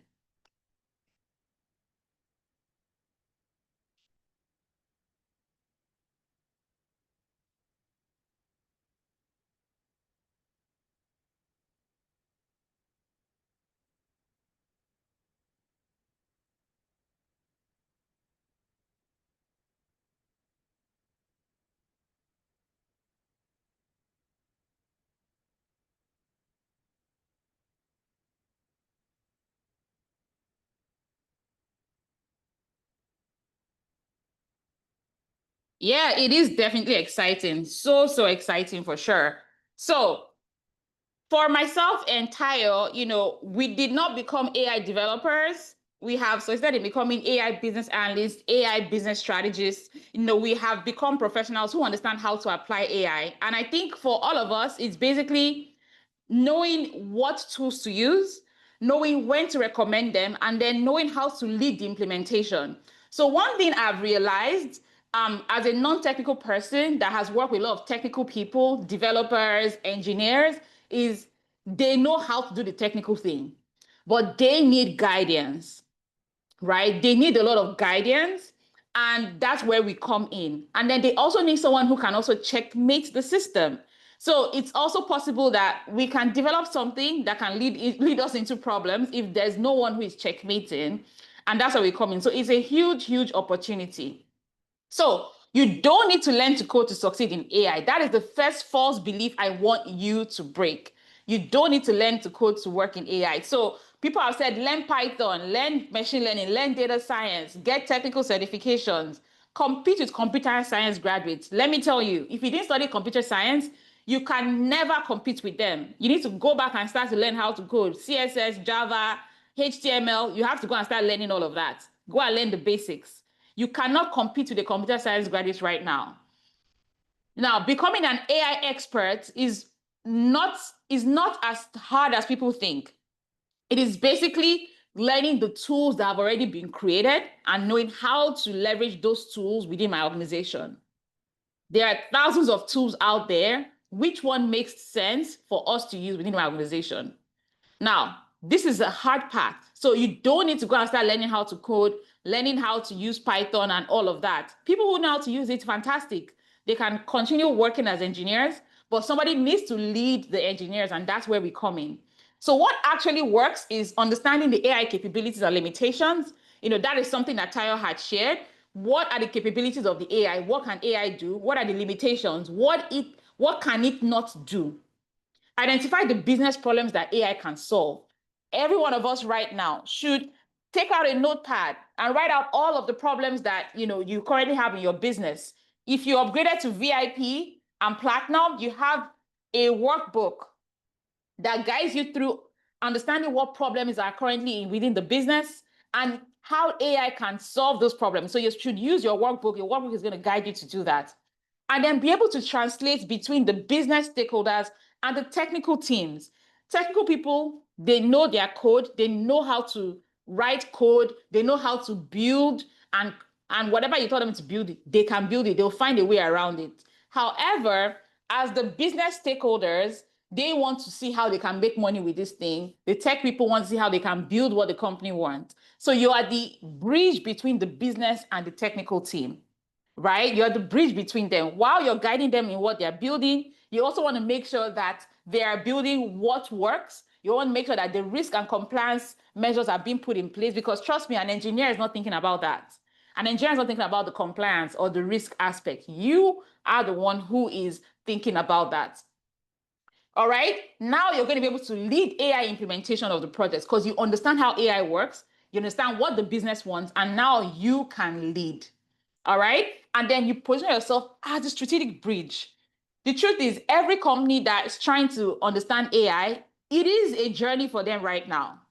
So you can imagine if you, with all your knowledge and skills and experiences, you're still trying to figure out AI. Imagine very big companies who had struggled to just started coming online. They're trying to figure out how to do this online thing. And now there's AI.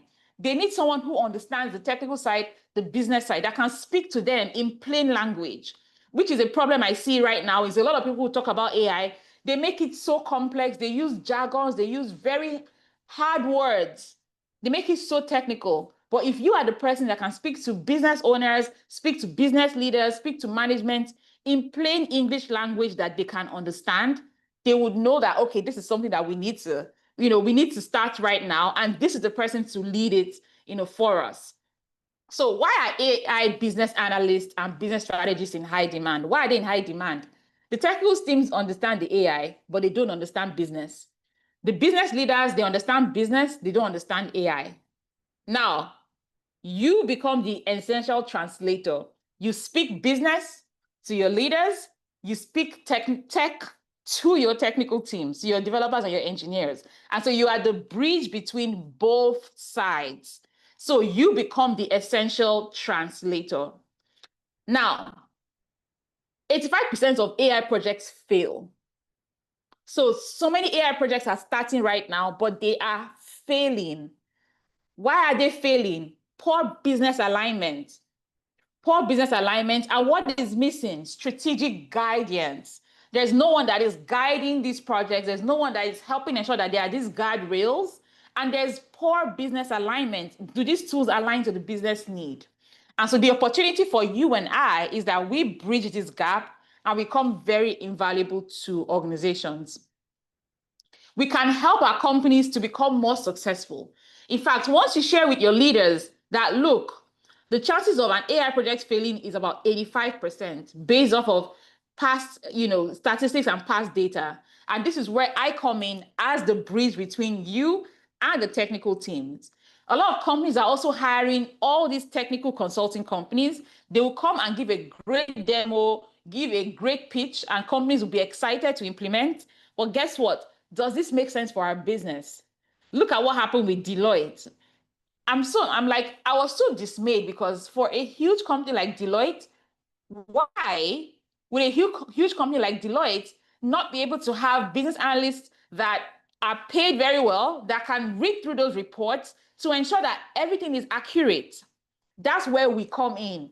This is an example. You can companies, you can help them save hundreds of thousands of dollars, millions of dollars in the future by being this bridge.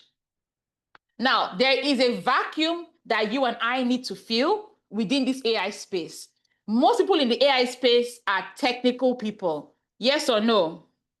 Most people who are in front of the AI space, who are leading the AI space, they are technical. Yes or no? They are former engineers, they are former developers. Most people who are leading the AI conversation, they are all technical people. They are building the AI, but they become too technical for people like you and I. They're not speaking plain language, so they make it so complex. And the truth is, most business leaders are not technical people. They're not people who were formerly engineers, or developers. And so they don't understand all those technical things like LLMs or large language models or Llama or small language models. Like, they don't understand those technical things. Like I was talking about cuts and the rest of that. They don't understand. Most times it's so complex that they're just like, okay. I remember I was in a conference recently and someone was talking about AI, and the person was talking about AI, but it was so complex that I was very certain that everybody in that room wasn't understanding what he was saying. So that's where you and I come in. Once we learn AI, we understand how AI works, we add that onto our existing skills and experience, and we fill the critical gap that is there.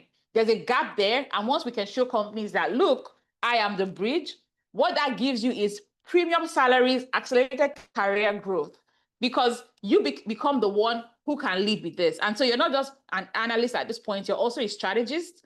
And then if you're also someone who has your own consulting company, you can leverage this to become an AI consultant too as well, which is a huge career path that is coming on, AI consulting, helping multiple companies leverage AI. So you're not just working with one company, you have a consulting practice, which is a registered business, and you're helping other companies adopt AI.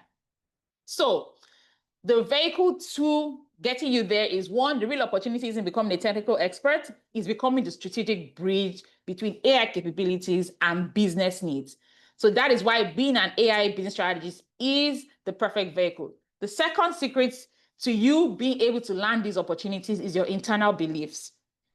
A lot of people have this false belief that I am not technical enough to work in AI. I'm not technical enough to work in AI. People believe that I need to have been an engineer before. I need to have written code. I need to have, developed some large learning language model. Let me tell you this. 99% of the AI tools out there are already using open source AI. They are using open AI. They're using Claude. They're using Perplexity. They're connecting to these systems that are already in place. So you don't have to reinvent the wheel. You just need to know what is right for your organization, right? Tools like IBM Watson have been there for years. So when it comes to sentiment analysis, predictive analysis, those tools have been there for years. How can your organization use those tools? So your business experience is your competitive advantage. Here is why. You think like a business person. You understand ROI, budget, stakeholder management. You know how to identify real business problems versus technical curiosities. Because guess what? Sometimes things are just technical curiosities. They're not the real business problems. They're not the things that are going to help us to increase our shareholder value, to increase our income, to increase our profits, to reduce our costs, right? To improve our customer experience, to improve customer satisfaction. Those are real business problems. So you thinking like the business person, you can understand how can I leverage AI to do this? And you can communicate value to executives in business terms. As an executive, I want to hear the numbers. Tell me about how you can increase my profits. Tell me how you can reduce my costs. Tell me how you can increase my customer base. Then I'm listening to you. If you're coming to me to tell me about how the back end of the technology works, as an executive, you're losing me. So as a business person, you already know exactly what these companies need. Who here can be able to leverage their existing experience to share with businesses exactly what they need in the language that they understand? Put me in the chat if that's you. You know that that's something you can do. Put me in the chat.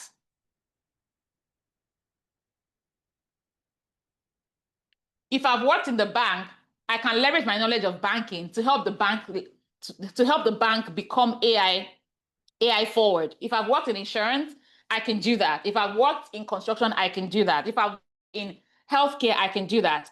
I'm the best person to do that compared to someone who has never worked in the industry and only knows the technical side. However, I can be in the middle and guide the company and the technical person so that we can align on the company. Absolutely. So you have the industry context. You understand your industry specific challenges, to be honest. So if you work in healthcare right now, I cannot tell you the problems in healthcare. You know the problems in healthcare. If you work in government, I don't know your problems within the government space. You know the problems in government. You know the problems in education. You know the problems in banking. You know the problems in insurance. You can solve specific industry challenges. And that's something that Taya was referring to when Vera asked that question. Secondly, you know the regulatory requirements and compliance issues. I don't know the requirements for healthcare. I don't know the requirements for education. I don't know the requirements for for oil and gas. I don't know the regulatory requirements. You do. You know the compliance issues that are already existing, so you have the industry context. Thirdly, you understand the stakeholder dynamics. You understand when it comes to these kinds of projects, these are the key people we need on our project team. I don't know that. You know that, oh, there are several types of engineers. There are several types of engineers that we need for these projects. I don't know that, right? You understand the change management that is needed. For us to be able to carry out this project, there's some change management that needs to be done, and we need key people to be on our team, right? You know that. I don't know that. I was having lunch with a friend of mine, and he used to work on the rig.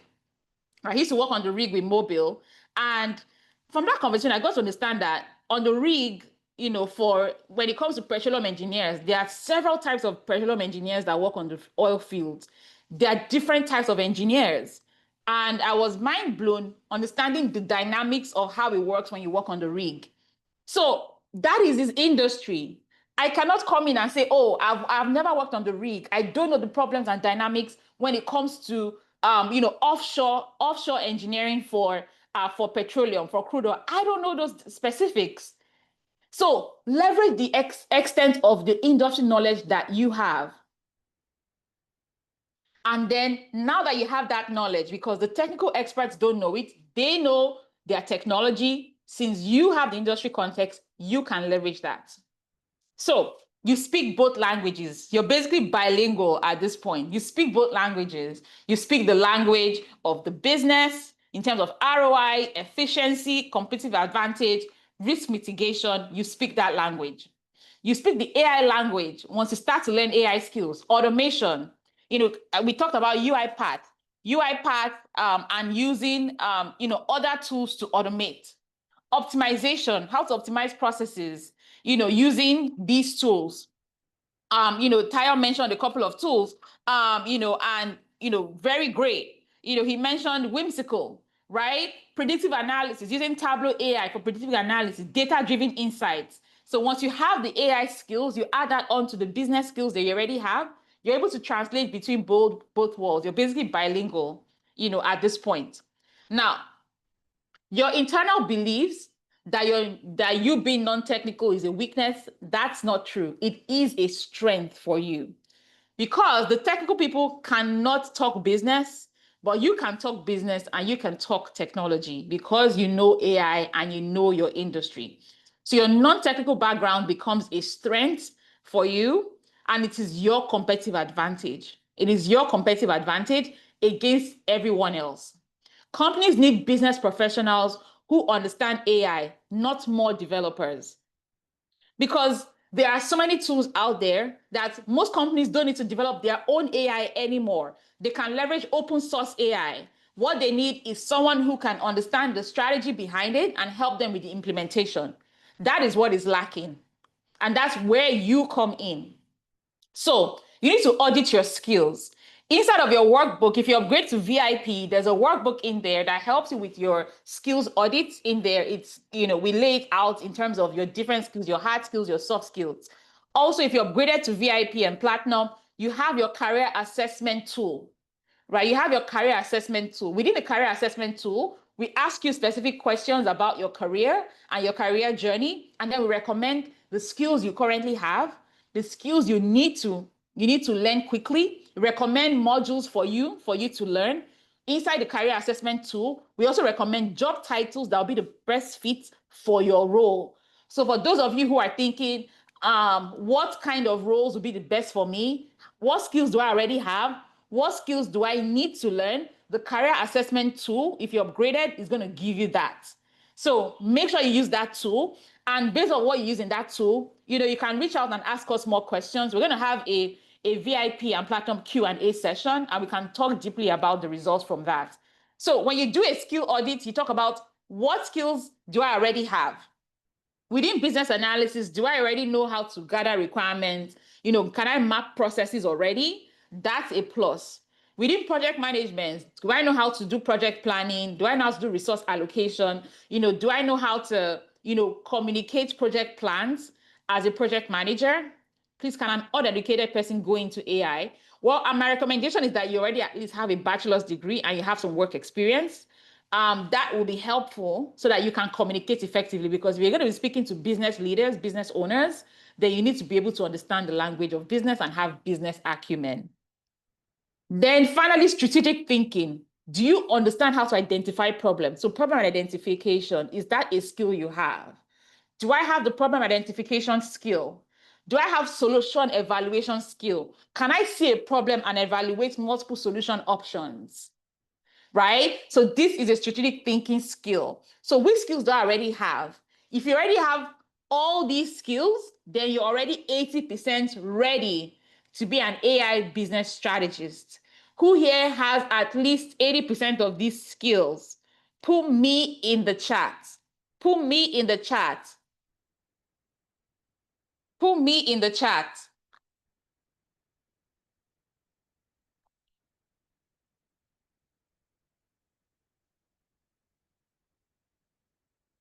All right. Yes, absolutely. If you have been analyzing requirements, eliciting requirements, if you've mapped out business processes, if you've planned a project, allocated resources to the project, the people, the fund, if you've been able to communicate project plans, project timelines, if you can identify problems and recommend solutions, you're already 80% ready to be an AI business strategist. Why? Because you already have the business strategy skills. Now, you might say, yes, coach, so I have the business skills. What do I need to add? What is missing, right? What's missing? What you need to add is, one, understanding the AI capabilities and limitations. What is AI capable of doing? What can AI do? What can AI not do? So what are the capabilities and the limitations? Two, knowledge of AI business applications. There are thousands of tools out there. So knowledge of the ones that are the best fit for your own use case, for your own business scenario. Or knowledge of how each tool works and how I can recommend tools to different businesses based on their own needs. What I would need as an educational technology company and a business consultant is definitely not what a bank or insurance company needs. Agreed? It's definitely not what a hospital needs. Agreed? Right? It's definitely not what a petty trader needs. Agreed? So we all have different business needs. And so what you need to add on is your understanding of AI business applications. Also, familiarity with AI project lifecycle. So what is the lifecycle of an AI project? What would that look like when we're working on an AI project? Because it's different from an actual project, or maybe an agile project where we're just developing a software. What does an AI project look like? Recently, we've been doing a couple of things with AI within our organization, and it's opened my eyes as to how AI projects are so different. And I also learn from my developers. Like, they share stuff and I'm writing things down and I'm researching, I'm asking them questions. They taught me about like guardrails and things like that, and RAG and all of that. I'm learning more about AI projects. So you also need to learn. So get familiar with AI projects so that when you're working with developers and they're using those terms, you know what those terms mean. Then basic understanding of AI tools, not programming the tools, but basic understanding of AI tools. So what are the AI tools that you need to learn? What are the AI tools that you need to learn? All right. And this is learnable in weeks, not years. And so you don't need a new degree or 4 years of learning or 2 years of learning you don't need 2 years of learning to become, to become, AI knowledgeable. You don't need 2 years of learning to become AI knowledgeable. All right. Okay. Now, the third secret is your external beliefs. The third secret that's holding you back from moving into this role is your external beliefs. Now, you need to break the false belief you have that the AI job market is competitive or saturated. That's not true. We're just getting started. The AI job market is not competitive and is not saturated. In fact, less people know about how to leverage AI within their jobs. Most people are using ChatGPT wrong. They just use it to ask questions. They're using it wrong. ChatGPT is a game changer. It's a thought partner. It's a strategic partner. They are using it wrong. And most people are not even using it for work. They're using it for personal use. So it's not even being used in many companies. If you are not using it to the capacity you're supposed to, imagine what companies are doing wrong. And so it is not saturated, it is not competitive. In fact, it is basically the time of what we call early mover advantage. Those who take advantage of it early are the ones who are going to make the most money out of it. So what's the truth? The truth is that there is a massive supply-demand gap. On the demand side, every company is under pressure to implement AI. Most lack the internal expertise to do it strategically. They're hiring consultants at very premium rates. I've seen consultants charge $3,000 per hour. $3,000 per hour because they are AI consultants. Calculate that. What does that look like for you? Even if you're going to just do 10 hours of work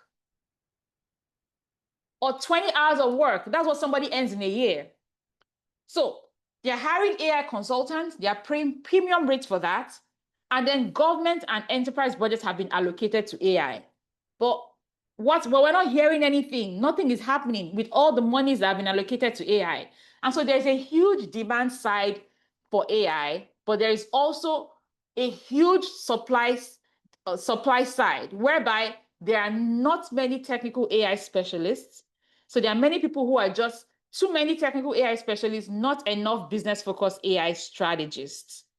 So many people are technical in AI because they are already computer scientists, engineers, developers, but they are not AI strategists because they don't know the business side.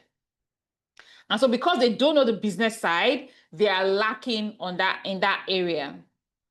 Another issue is that most professionals are waiting for someone else to train them. I laugh. Microsoft laid off over 500 people and then rehired people who already had AI skills. That's what happened this year. Google it, you see it. They laid off people from Microsoft, and then Microsoft was hiring people who already had AI skills.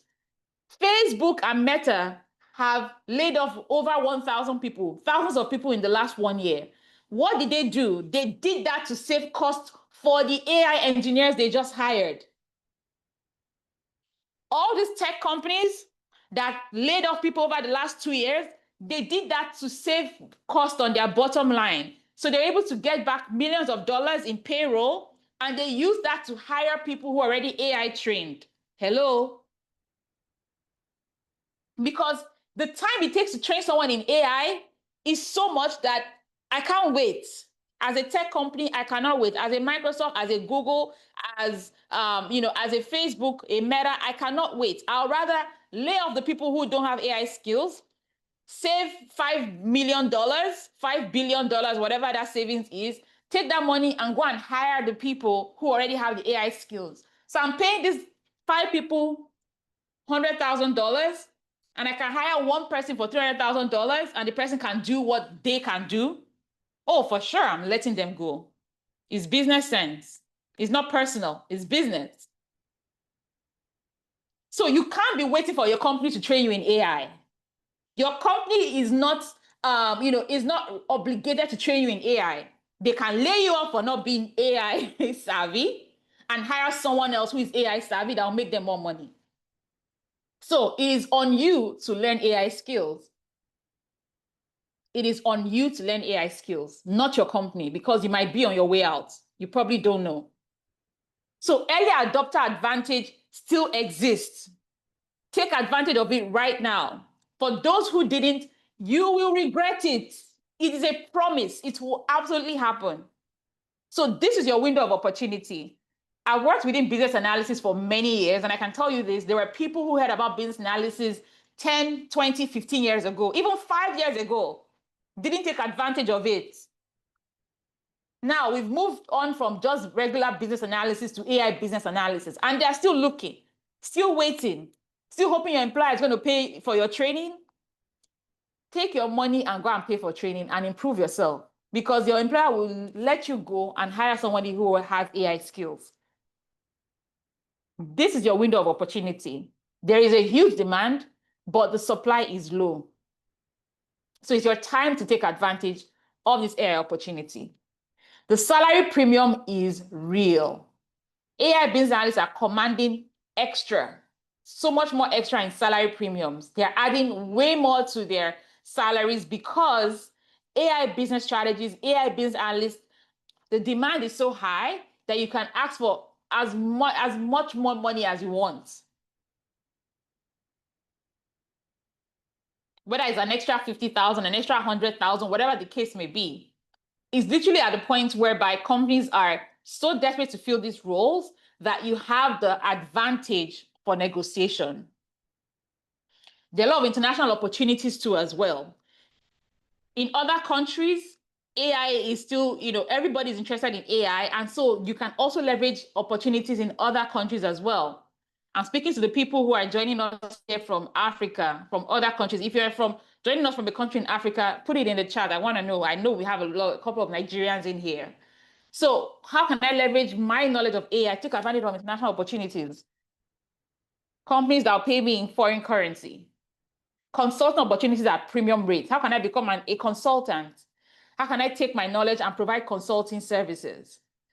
Accelerated career advancement. This is the time whereby you don't need to wait for many, many years to move into the salary bracket you wanted. AI is the goal. AI is what is going to help you move into the bracket that you want by accelerating your career advancement.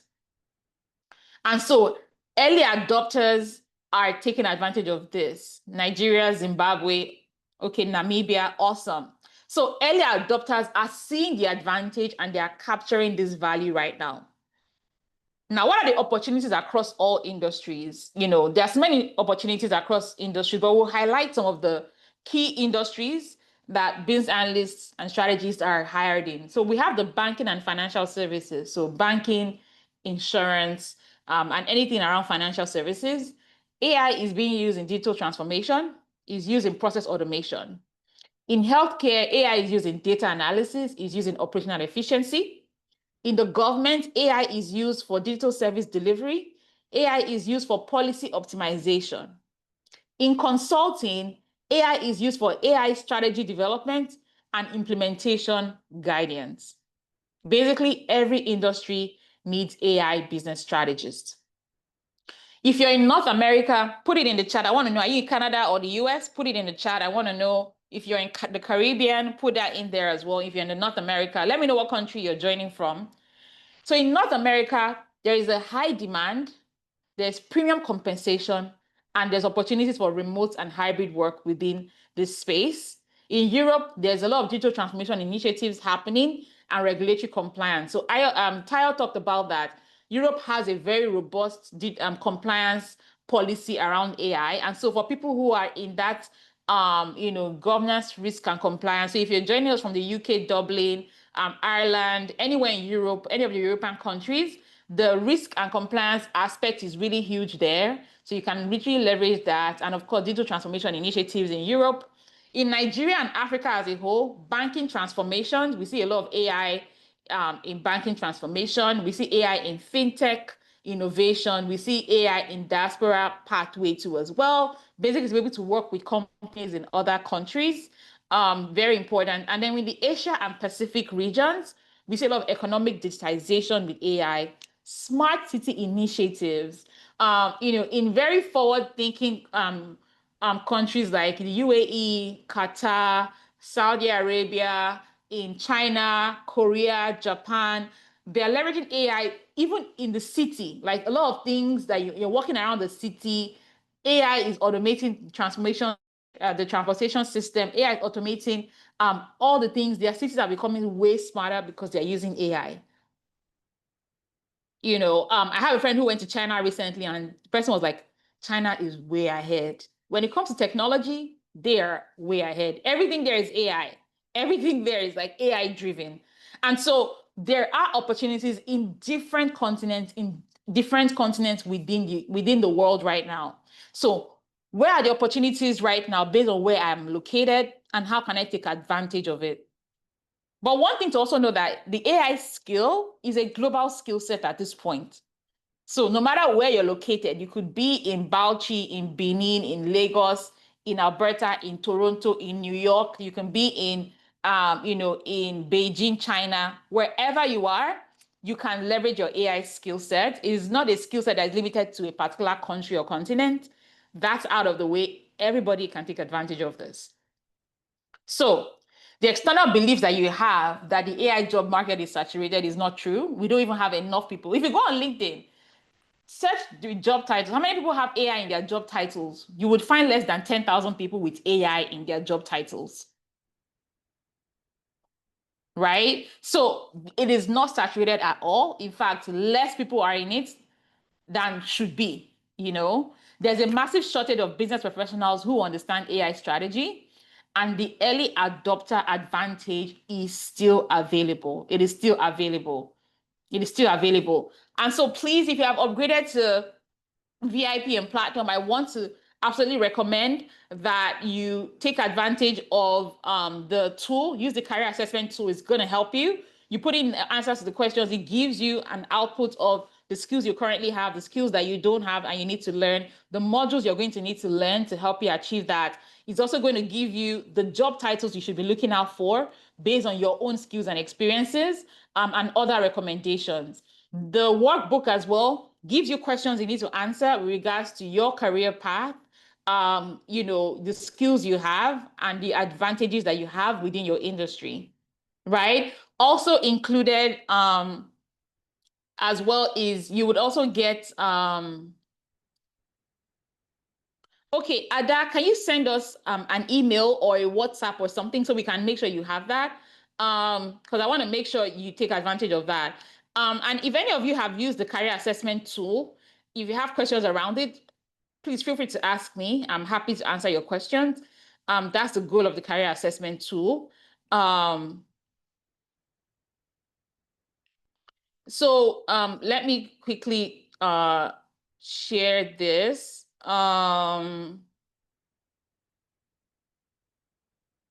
Yes. So if you upgraded for VIP, you get a bonus training, which you're going to get after this class. You're going to still get your own bonus training. It's a private training. The Q&A, we're going to have a Q&A session as well, specific to answer your questions. So that's I want you to do the workbook, use the career assessment tool, and then the workbook as well. And if you're upgraded to Platinum, with Platinum, you also get an opportunity to have a one-on-one strategy session with myself or Tayo. So you get that access as well. Next week, we're going to have those sessions. It's a 30-minute session. You can ask any question at all that you have, in addition to getting the bonus session. And then with Platinum, you get an exclusive 2-hour free training on Introduction to AI for Business Analysts. So it's a 2-hour training that was taught by Tayo. You get access to that training as well for Platinum. And so I want to make sure you take advantage of this because you paid for it. We want to make sure you take advantage of it and you get it. If you haven't gotten any of your workbook and your tool, just send us a message, email or WhatsApp. We'll get it to you. And then after this class, you're going to get your bonus trainings too as well. Okay. All right. Okay. So let's go back to the session. All right. All right.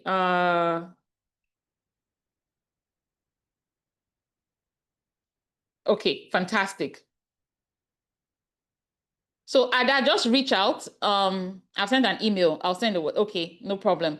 So Ada, Ivory has messaged you. Check out Ivory's message. All right.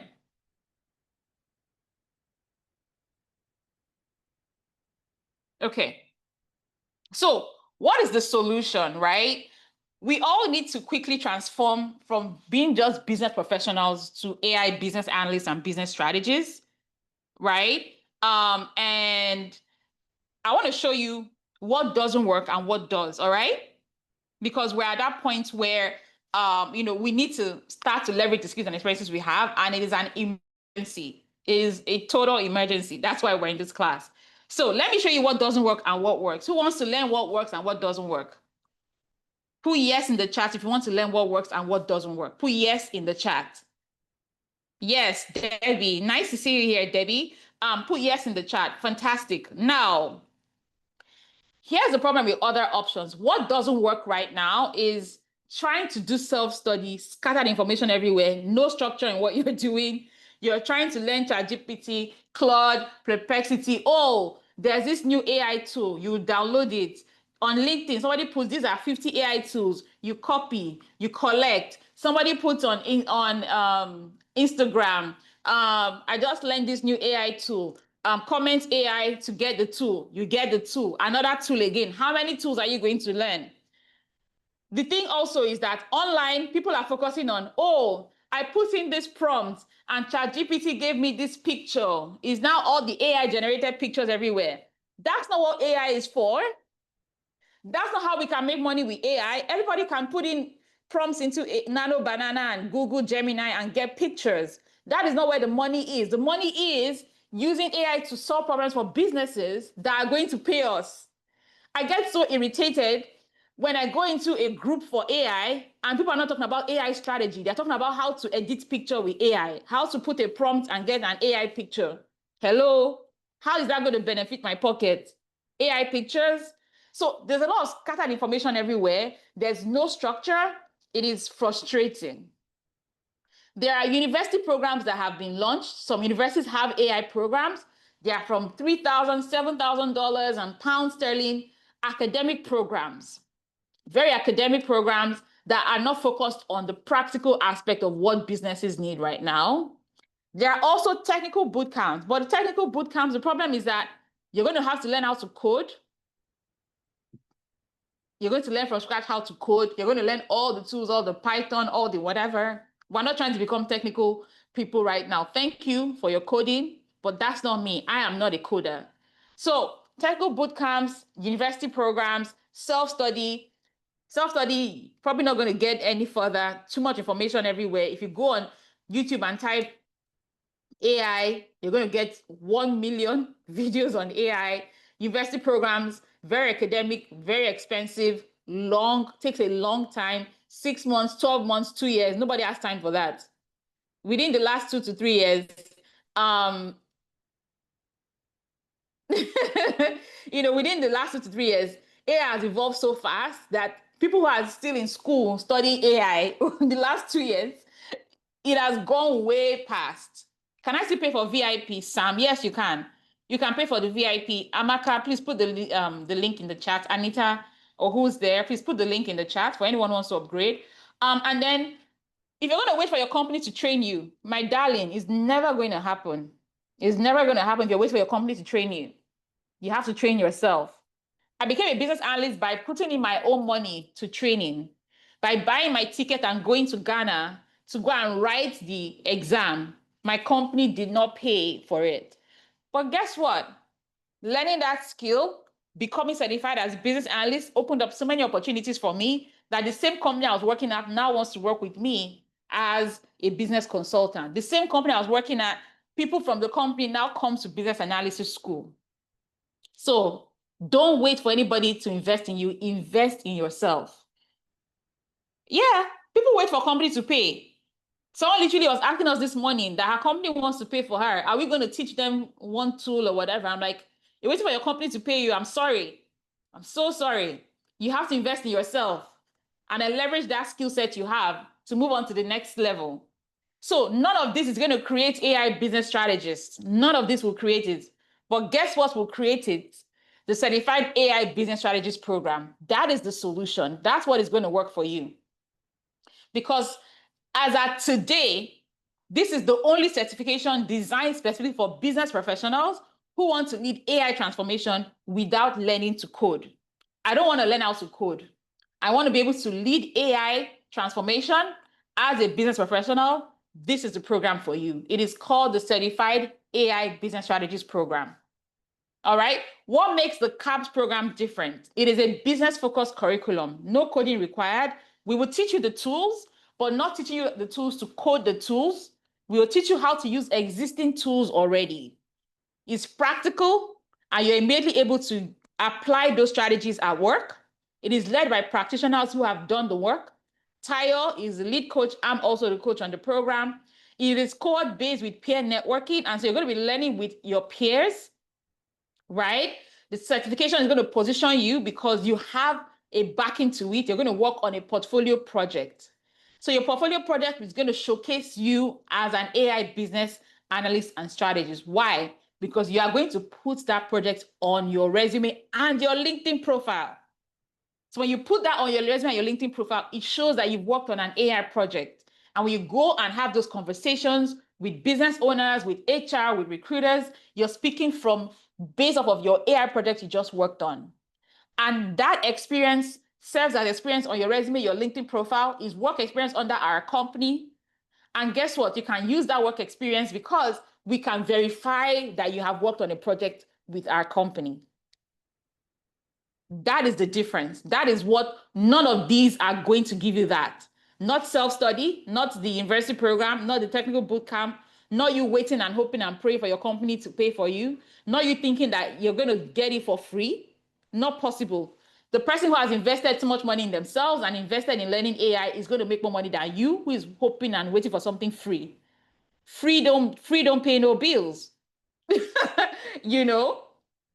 So the CAPS program is a 6-week program to your transformation. It is for business professionals. It is not a basic program. It is for business professionals who already have the business experience and are going straight into learning.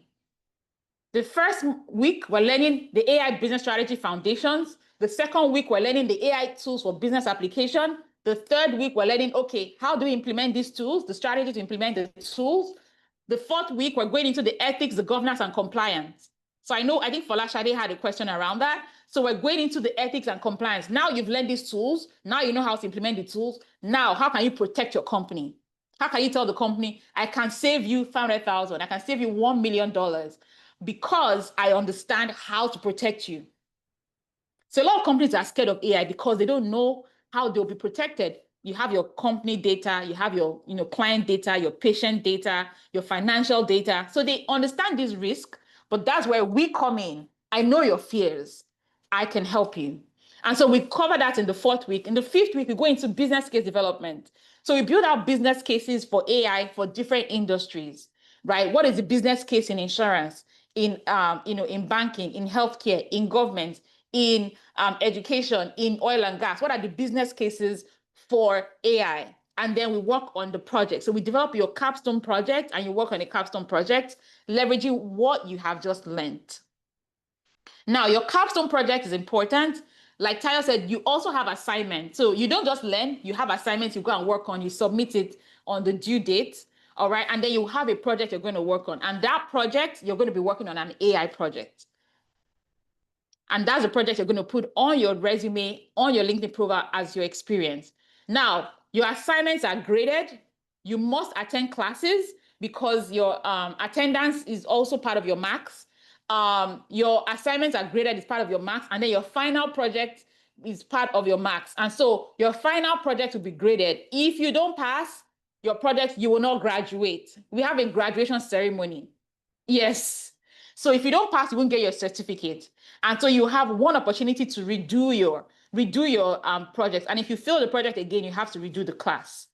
But we want to ensure that you pass. And basically, we have most people just pass their project because if you follow the class, you're doing the assignments, the project is going to be easy. And your coaches are here to support you. And then also your team is also here to support you. Your student success team are here to support you for any questions or guidance that you need.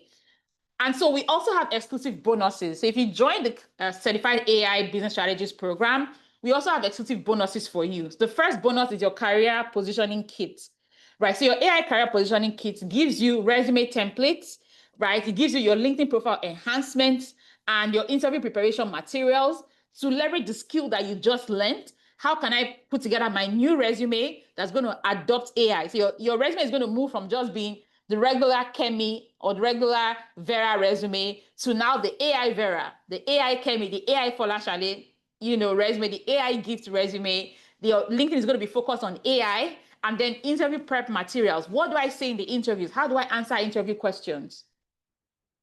The second bonus is you get access to our private alumni network, right? So we have an alumni network of all our alumni. So you have support from other alumni from the business analysis school. We share job referrals opportunities as they come about. We share them within the alumni group, and then you have access to continued learning resources. And so as an alumni, you can always come to other events, other classes we have, as many resources as we get, we share it with you as well within that group. And so access to each of these modules within the program, and then all your bonuses as well. The total value is over $3,000, $3,497 in total, right? Just based off of the classes you're going to take and the bonuses you get. So the total value for the program is $3,497.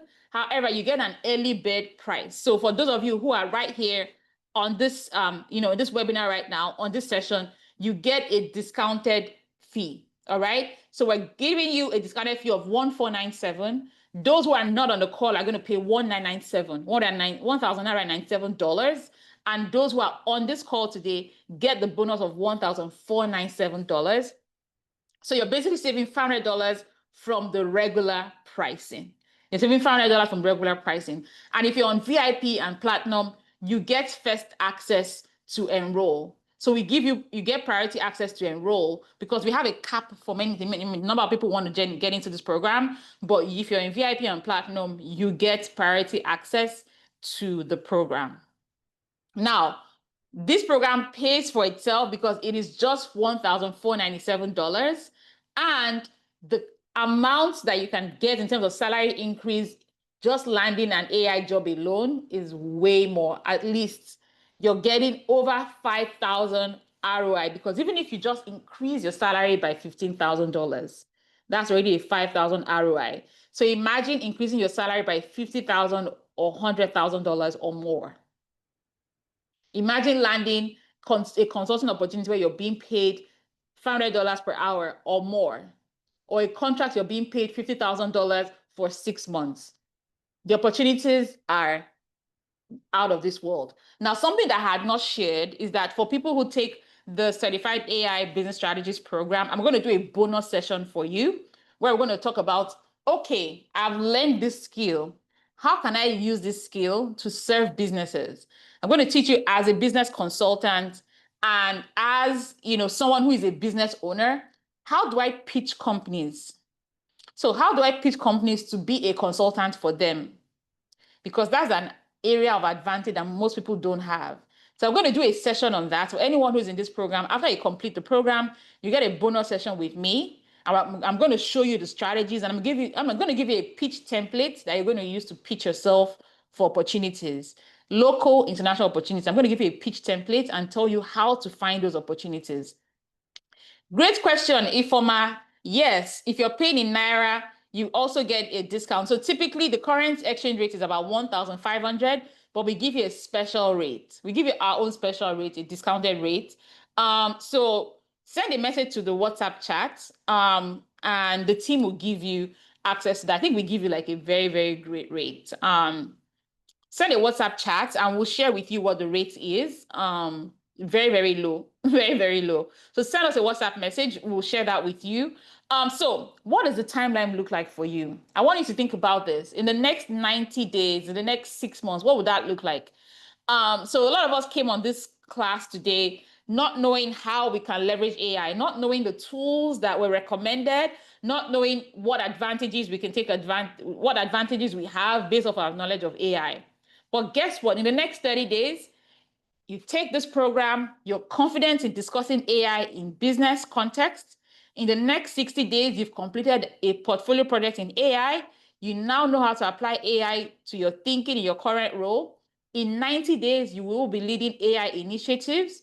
You'll be positioned for new promotions in your company as you're rounding up the year. Because guess what you need to be doing when you're coming to your manager at the end of the year for your annual report? Is that you're now AI certified and that you want to move into an AI focused role, and you're discussing what your next role would look like and what that would look like for you. So this is what you're positioning yourself for the next level. And in the next 6 months, you have landed multiple AI business strategist opportunities. You have premium salary and you can negotiate premium salary. This is what your transformation would look like when you complete this program. So I don't have time for a 6-week program. That's not true. Yes, you can pay twice. You have the option to pay twice. You can split your payment into 2 payments. You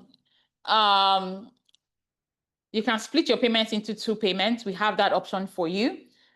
You will spend more time on social media this year. The total time you will need to spend for the program is around 36 to 40 hours. You will spend more time scrolling through Facebook and Instagram. Why don't you spend that time?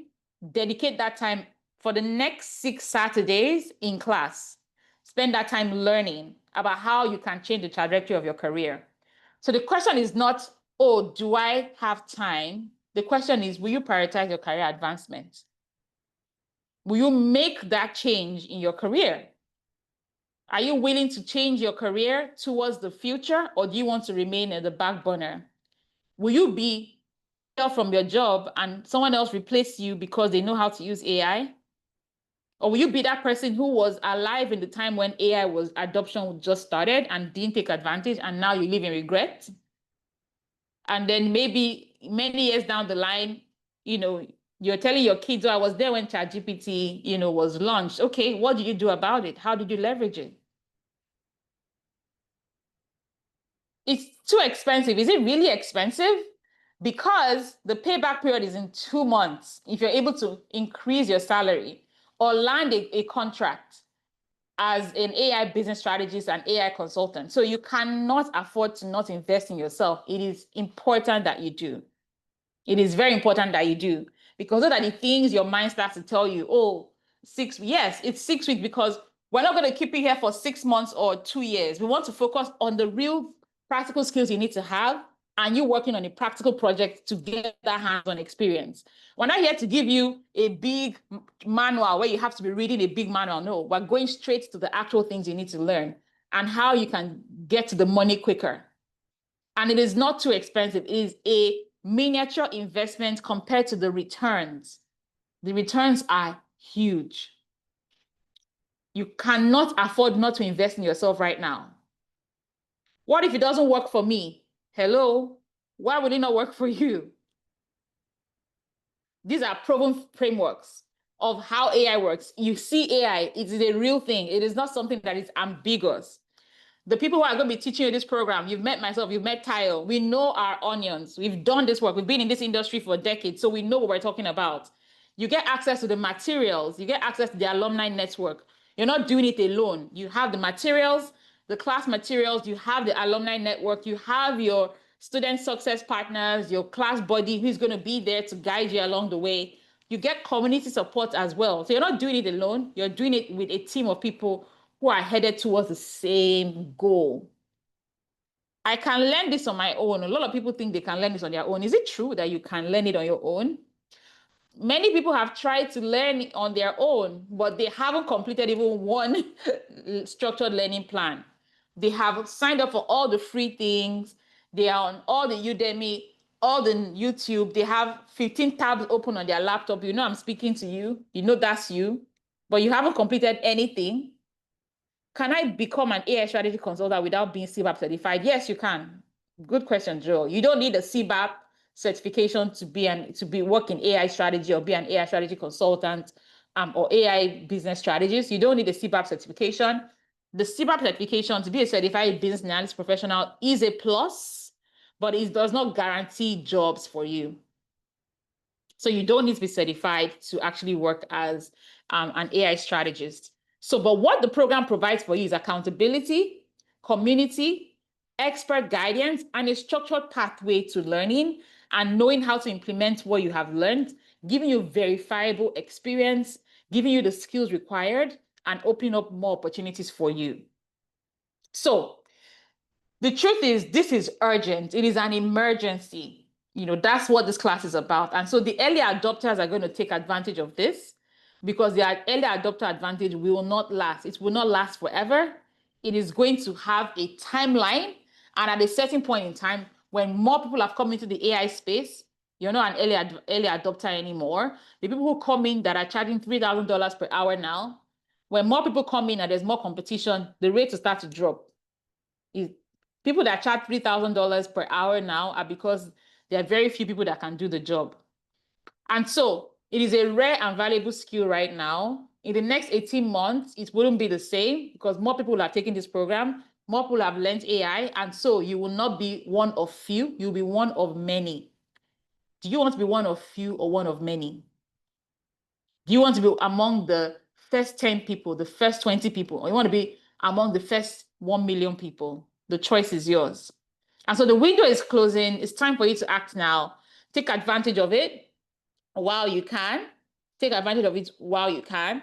And also for anyone who signs up today on this class, on this webinar, you get a free one-on-one session with me, right? And so that's of people who signed up before the class. You get a free one-on-one, bonus one-on-one session with me, and we go deeper into your experience and skills. And at the end of that session, I'm going to give you a PDF that goes through everything that you need to do specific to your industry and how to become an AI thought leader in your industry. I'm going to give you a map on how you can do that. So that's a specific one-on-one session with me. That is not the Platinum one-on-one. The Platinum one-on-one is about this class. So if you have questions around this class, questions about the career assessment tool and the workbook, that's for that.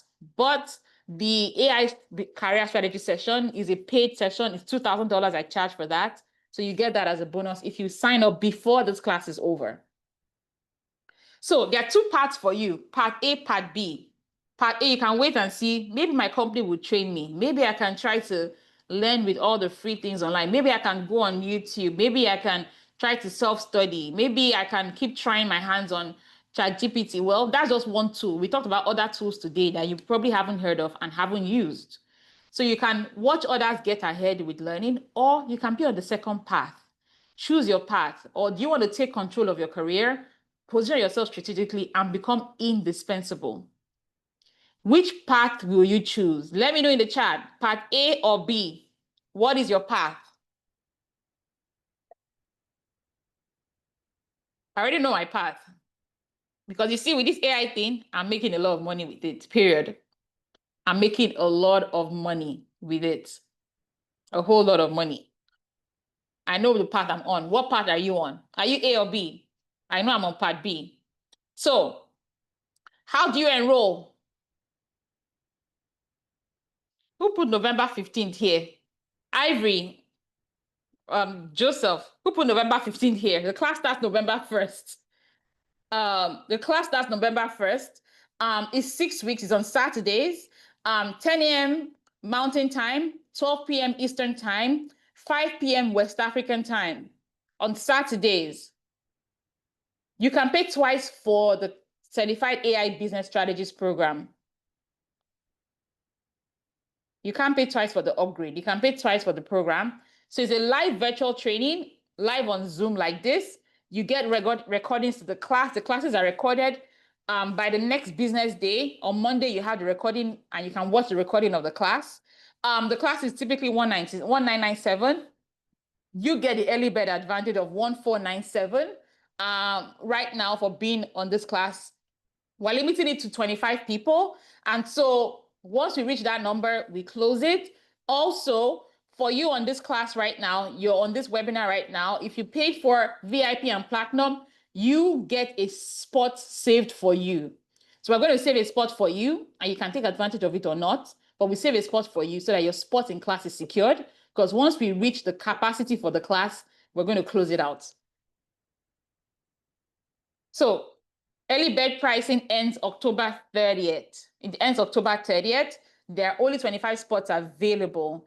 Ivory, when is the orientation class?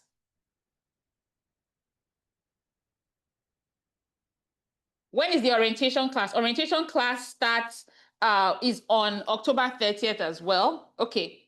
Friday, October 31st is your orientation class. And so we have an orientation session for you that prepares you for the journey. So we're very serious about you learning with us. So we want to work with serious people. So you first have an orientation session and then you start your classes on Saturday. You need to attend classes. We mark attendance. You need to do your assignments. We grade your assignments. You do a project, we grade your project, and then you have a graduation and you get your certificate.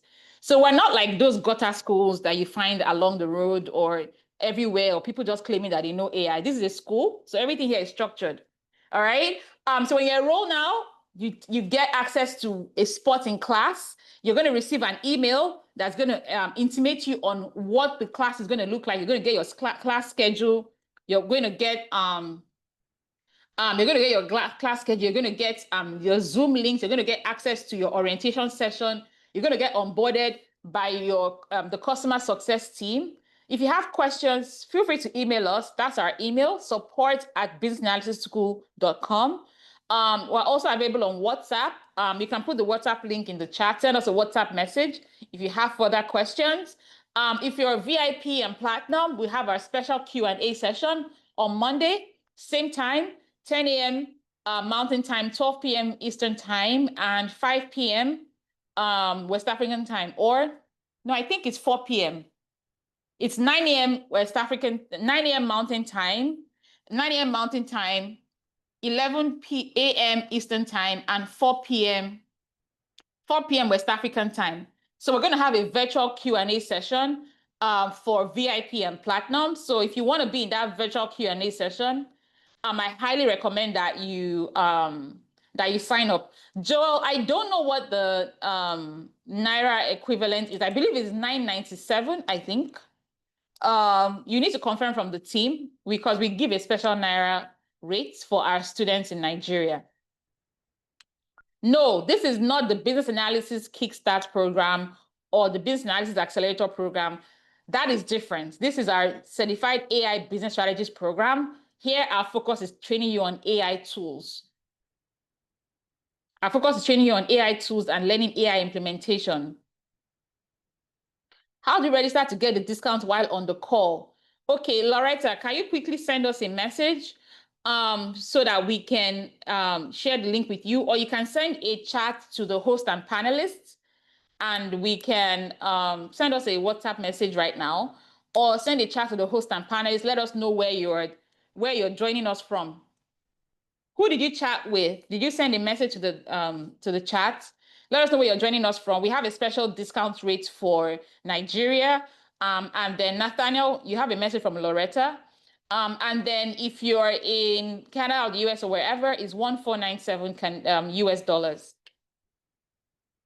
So the AI career emergency is real. It is very, very real. So the question is not whether AI will impact your career. So it's 1497. If you can send Loretta the link, Joseph or Ivory, you can send Loretta the link. Give her the discounted link. Thank you. So the question isn't whether AI will impact your career. The question is, will you be ready when it does?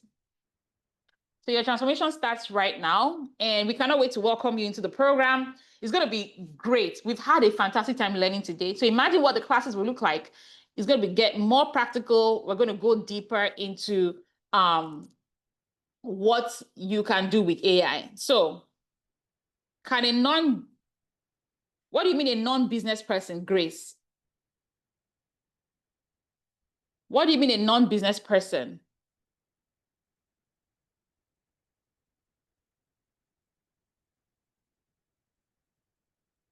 So what is your current profession? We have a separate business analysis training, which is just focused on training in business analysis. This is our AI program, our AI business strategist program, Abdul Razak. So if you want to just train in business analysis, we have a 12-week program for that. This is a 6-week program focused on AI business strategy. So do you have any questions about the CAPS program, about AI career opportunities, about implementation strategies, about your individual situation? Let's go. Ask your questions, put them in the Q&A. We'll take a few questions before we wrap it up this evening or this morning, wherever you are. So Grace, if you're not a developer or an engineer, you're in a business focused role. There are two types of role. There are technical focused role, there are business focused roles. If you're not a developer or a coder or an engineer, you didn't study computer science or computer engineering, you're in business focused role. You're not in a technical role. So this is a program for non-technical people.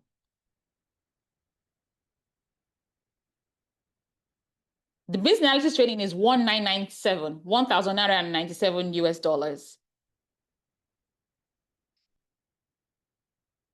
And if you're interested in that training, you can send us a message. The team will let you know when the next cohort for those classes will start.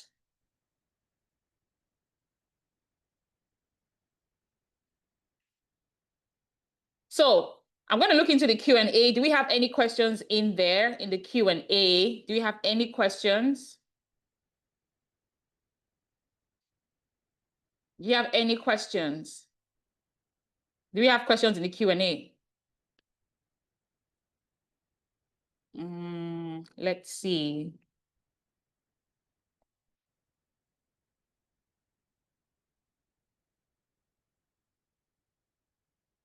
AI in the health, can you elaborate more of AI in the health sector? Okay, good question, Ugochi. Do you work in the health sector? What do you do? First of all, I want to know, what do you do in the health sector, Ugochi?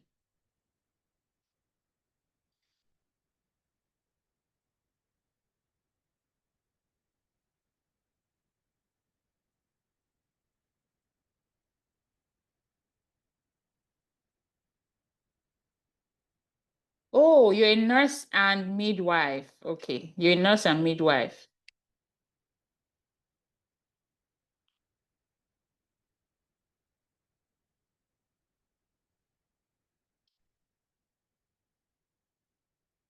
So when we look at it, right, as a nurse and midwife working in the AI space, right, there's a lot of opportunities that are available. First of all, Ugochi, are you looking to leave working at the bedside to moving more into like the business side of healthcare?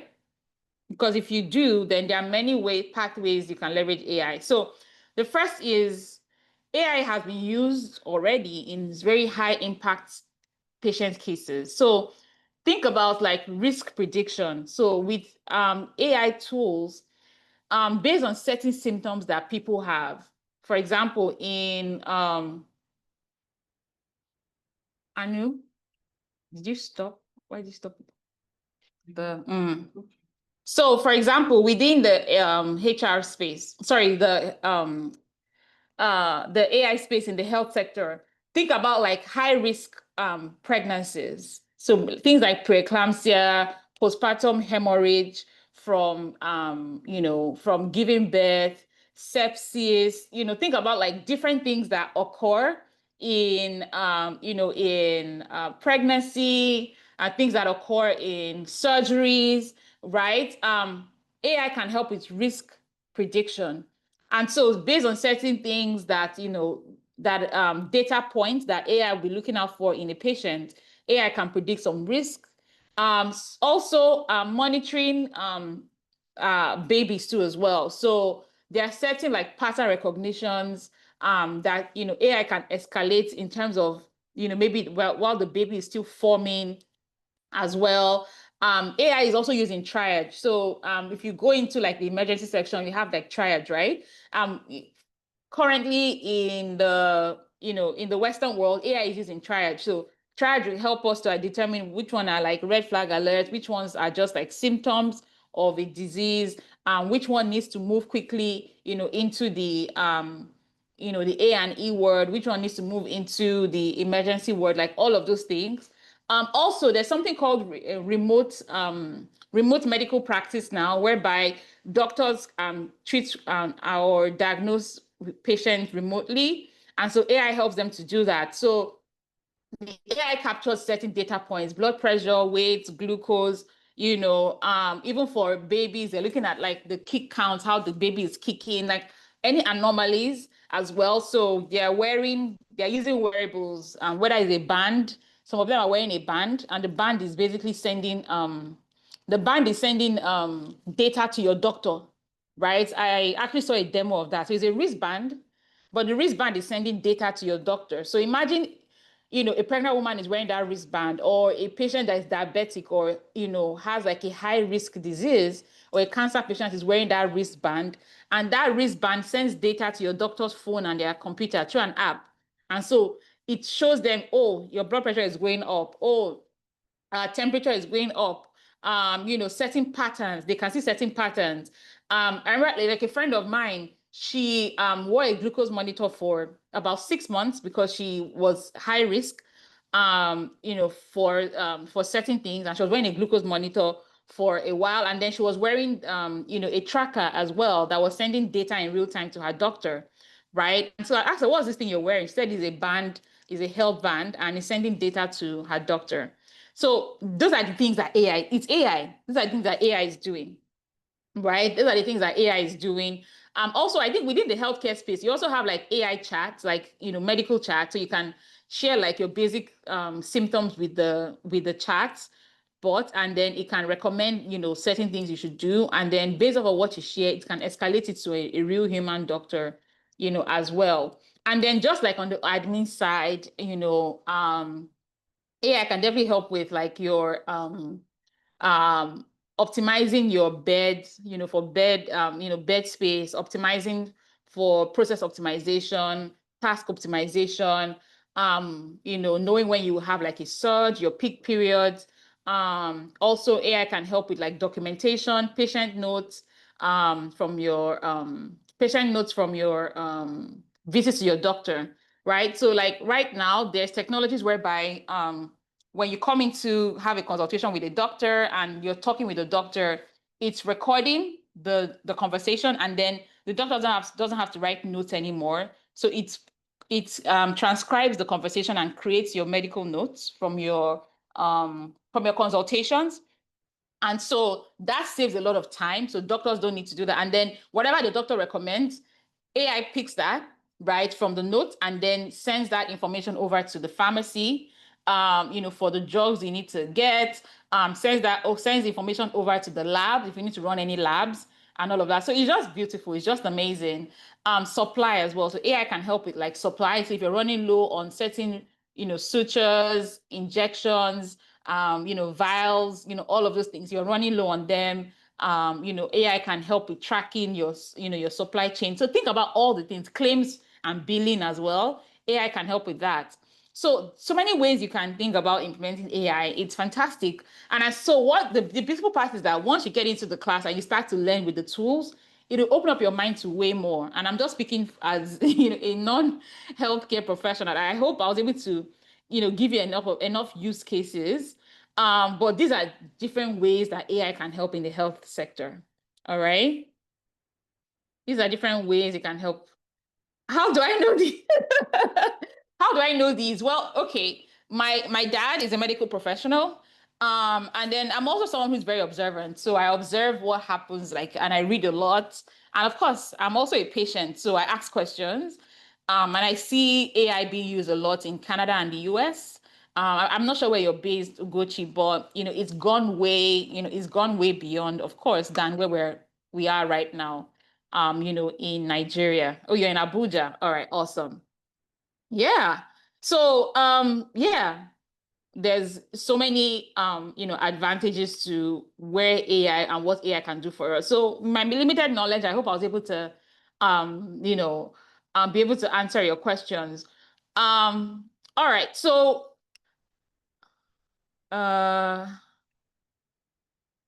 okay. So we've answered Ugochi's question about using AI in healthcare. I'm glad you're here too. Thank you, Gucci. All right, so Chika says, how will this be leveraged in asset reliability and maintenance planning? Okay. So Chika, can you share more information? What industry do you work in?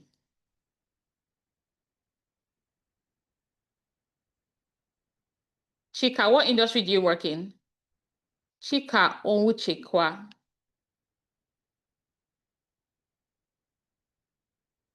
What industry do you work in? Food processing. Okay. All right. Okay. So, okay, so give me more context. What's your current job title?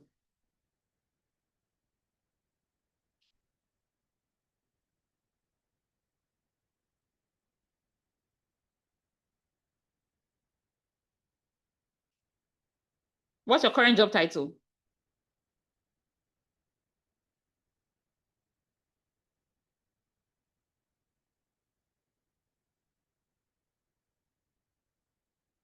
I do all the maintenance planning, engineering. Okay. All right. So Okay, so let's look at this. When you think about food processing and a food processing plant, if you want to look at how we can leverage AI, we can look at some things that are core to us is like for our assets, uptime, right? We don't want any downtime.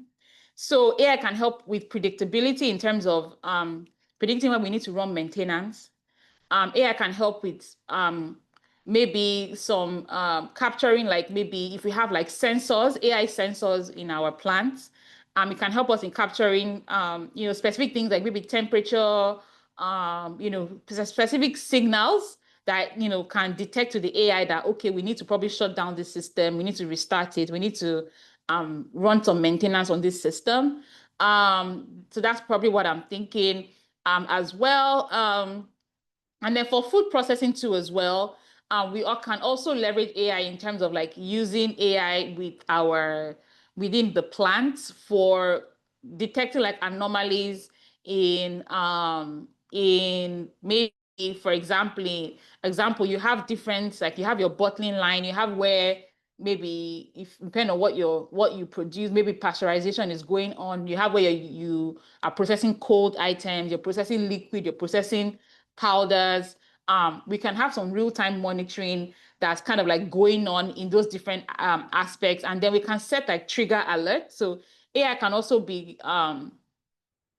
designed to have like trigger alerts so that, if there's a certain temperature, certain foods need to have, that it doesn't go below or above.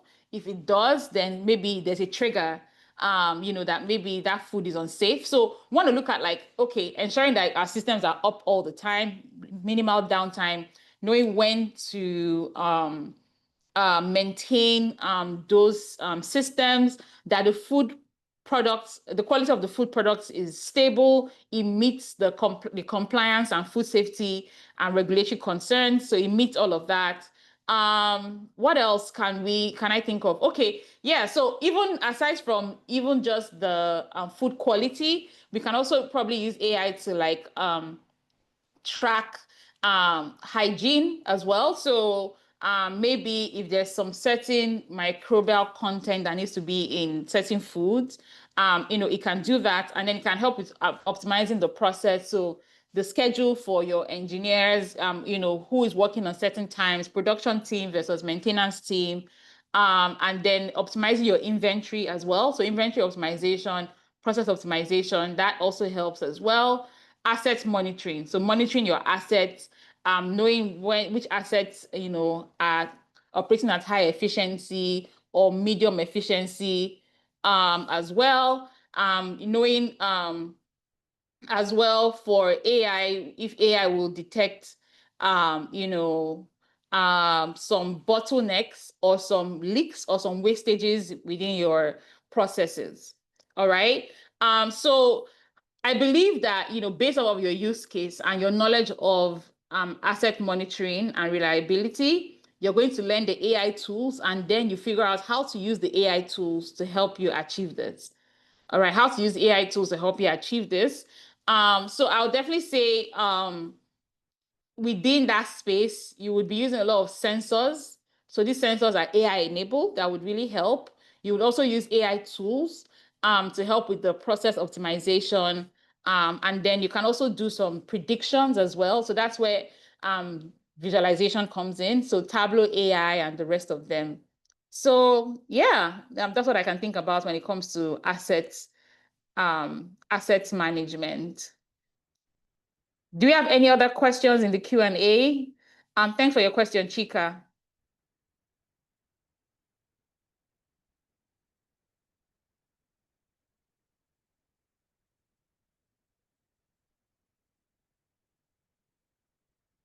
Any other questions?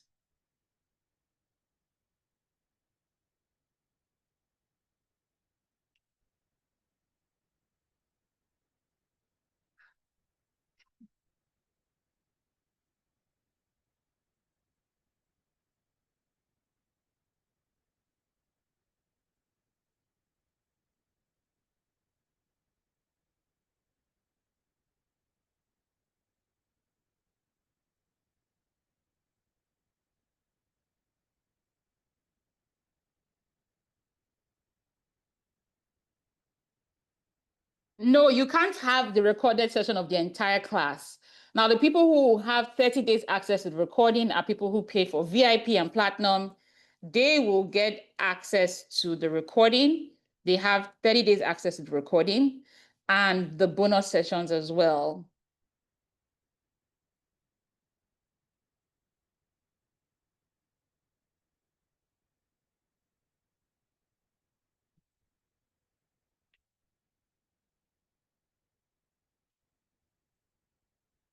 All right, any other questions? Do we have any other questions? I'm here to answer your questions.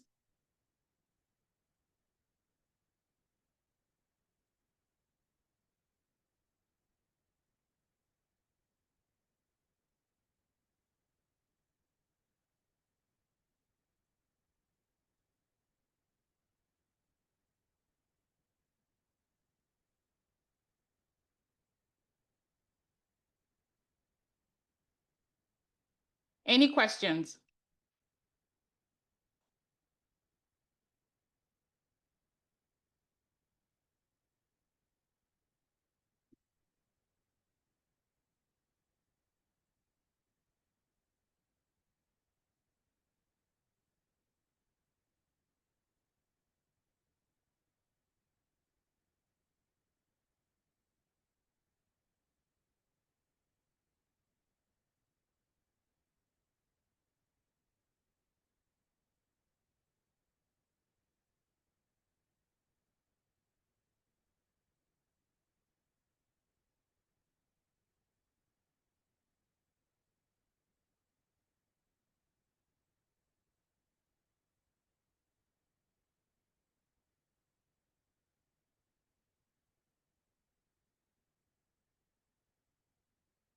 So if you are on VIP and Platinum, we have our VIP and Platinum session on Monday, right?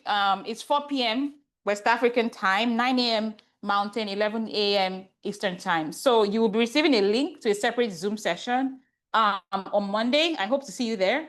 By Monday, I expect that you would have, you will get access to the recording. So watch the replay. You would have watched the replay. You would have used your workbook, used the career assessment tool, and we can follow other questions. You will have your spot secured for the program. So let us know if you're going to be enrolling because we secured a spot for you if you're in VIP and Platinum already.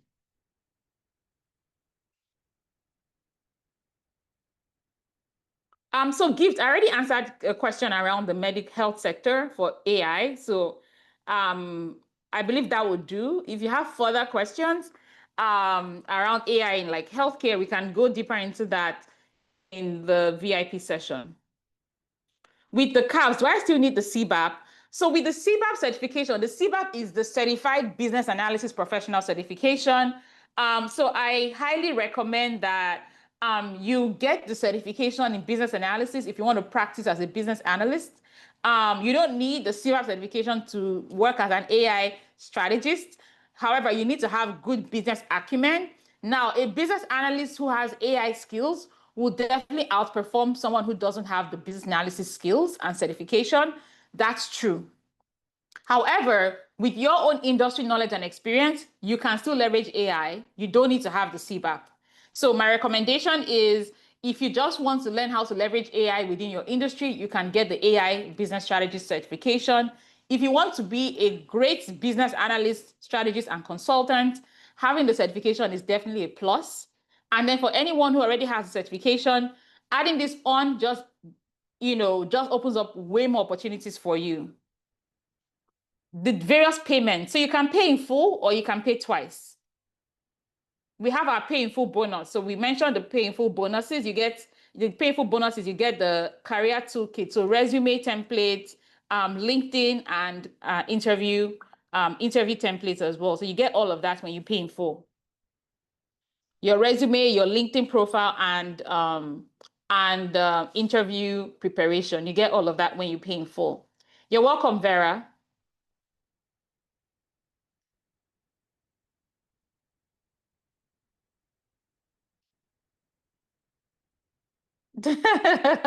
With UBA, we are here for the net. Of course, absolutely. We started the session with networking.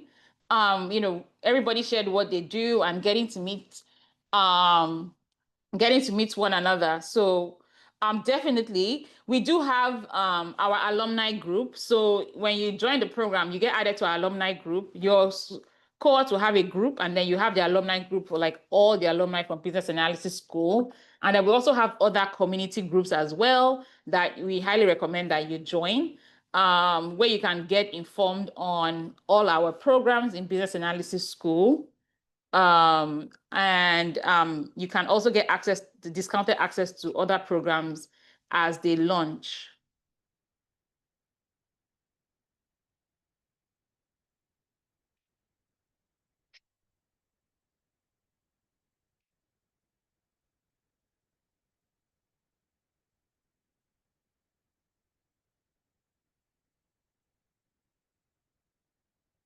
So somebody was asking about the payment plan option. So when you click on the link, yeah,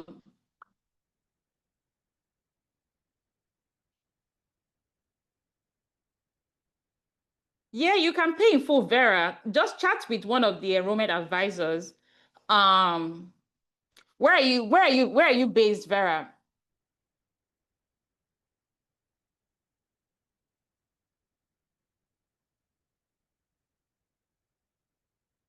Where are you based? Okay, yeah, just chat with one of the enrollment advisors. You can absolutely pay in full. We'll share like the bank details and everything you can make a transfer from. So when you click on the link, you get access to the page, and on the page, it goes deeper into the programs, the class times, all of that. So you get, the class times, it's 10 a.m. to 2 p.m., 5 p.m. to 9 p.m. West African time is live, virtual, hands-on. We go into like what, the tools we're going to be learning, and each module, what we're covering in each module. So you see all of that in there. The certificate you will get at the end, you get your badge and certificate at the end. You work on your capstone project at the end. Who should join? Business analysts, business strategy professionals, project managers, consultants, operations leaders, data analysts, digital transformation champions, career switchers in the AI space, anyone who is a non-technical person. So this program is not for engineers or developers. It is for non-technical professionals, business professionals who want to learn how to take advantage of AI. This is the program for you. So including your enrollment, you see, you get the trainings, you get the certification once you pass your project as well. And so you see the pricing, and then we have the early bird pricing. So typically the program is 1997. When you use the link that we shared with you, you get the discounted access for 1497. You put in your details and you make your payment. All right. And then you can also pay twice. So if you wanted to pay twice, it's 787.50. And so you pay that twice. So you make your first payment today, your next payment comes out next month. All right. That's how it works.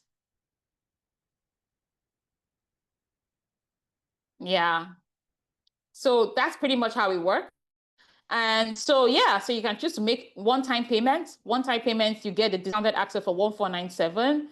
And two-time payments is 787. So once you click on the link, you get access to this page. And when you pay in full, which is 1497, when you pay in full, you will get access to the pay in full bonus, which is your resume, done for you resume, LinkedIn profile, and interview strategy session. So you get all of that when you pay in full. And then when you pay on this call before the class ends, if you pay before the class ends, because we're ending it in a few minutes, you get a bonus career strategy session with me. Okay. So yeah, so that's about it. Any further questions before we wrap it up? This has been fantastic, right? Who enjoyed this session? Who enjoyed this class? Who learned something new? Who learned a lot?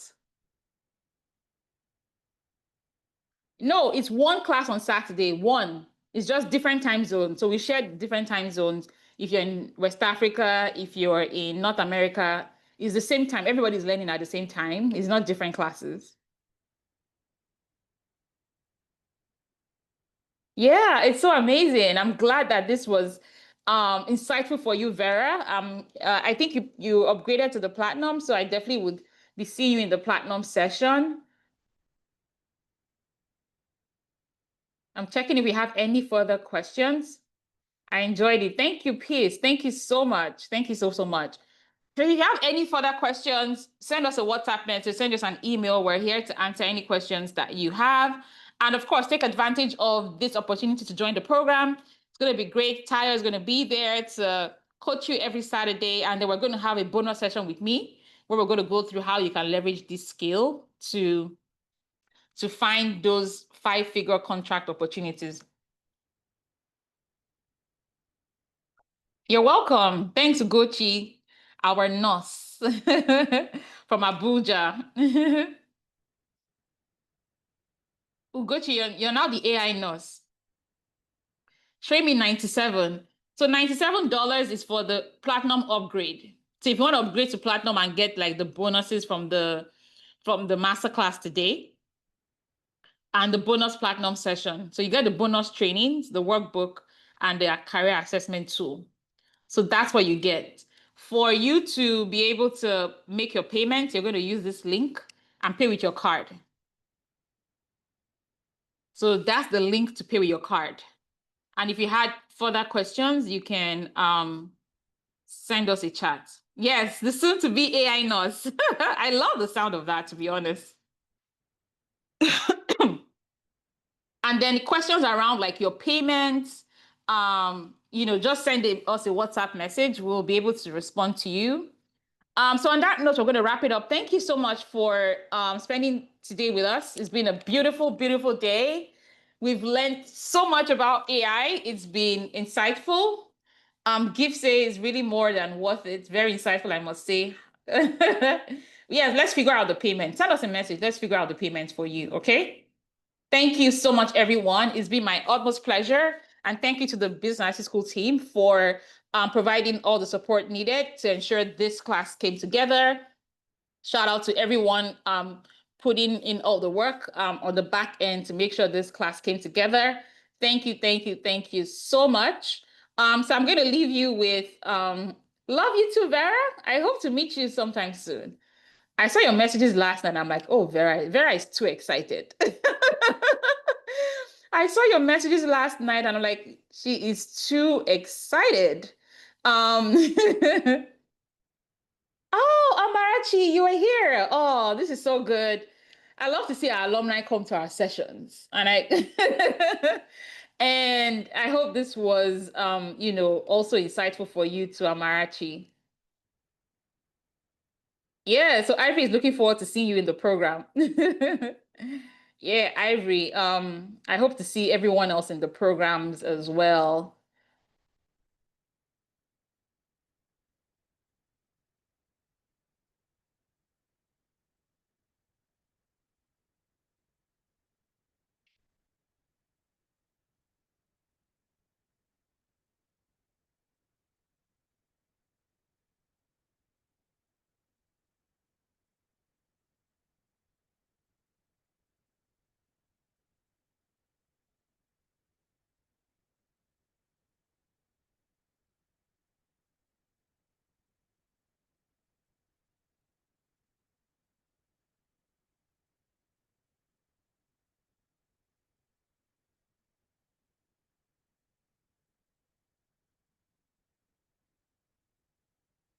Okay, so we'll wrap it up here. I'm going to leave you with some of our alumni from the Business Analysis School sharing their career journey and experience. So enjoy.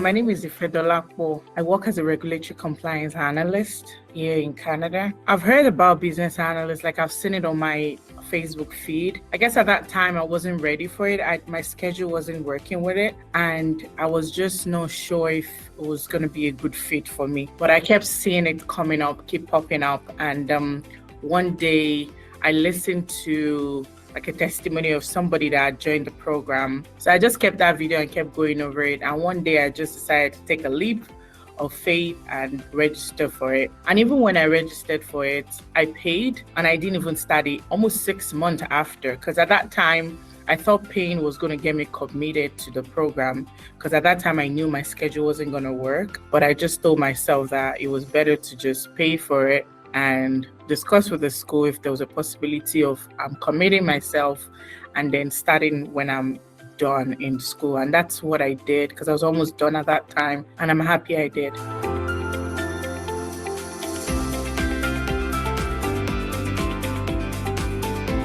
I've seen a lot of business analyst school or trainings around, and I've also had people discuss with me about opportunities that I could find in that field. But then again, I wasn't sure of where to start from. And so I started doing my research. And like I said, on Facebook, I kept getting notification. Luckily, I saw a video that I got interested with and saw the person's testimony about how going into that school has been a totally changing opportunity for her in her career, in her personal life, and the kind of environment and the community she has built by joining the school. So I thought of, okay, I'll just take a leap of faith, and here I am.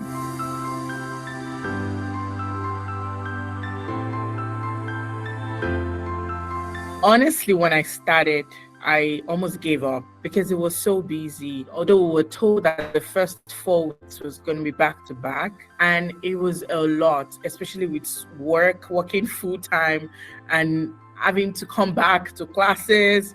And I didn't want to miss those 3 hours classes, because then I have to listen to a 3 hours class again. And the classes were so engaging to the extent that you don't want to miss it. Like, you want to just make sure you're in that class. Every teacher that we had, or every tutor that we had, were excellent. Like, everybody owned their own skill and they were able to bring their knowledge to the table. One thing I really enjoyed is there were no stupid questions that you couldn't ask, but pardon my language. They were open to you asking any question. People started getting comfortable, like I started getting comfortable, and I began to relate what I was doing presently to what we're taught in class. I became better in my role. I was able to understand several things that they were talking about. I was able to, I've had interviews after, and the class has really helped me, because now I know how to start as a business analyst. I know what to say. I was able to build my confidence and a lot of things, it was great.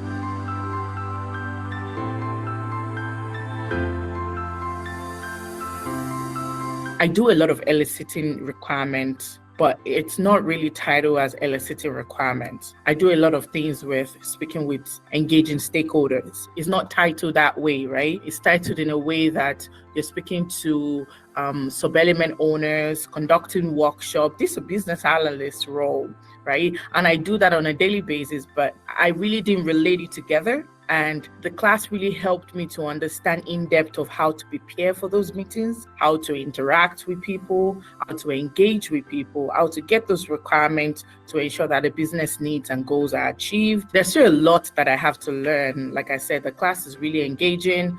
A lot of materials were given that I couldn't get through. So over the next couple of months, and even up to a year, I'm hoping that with the knowledge that I've achieved will help me get into another field, because I'm hoping to move from what I'm doing right now to another role. So I'm looking forward to what I've gained, to just stick into that and continue to do better, take my exam and perfect my skills the best way I can.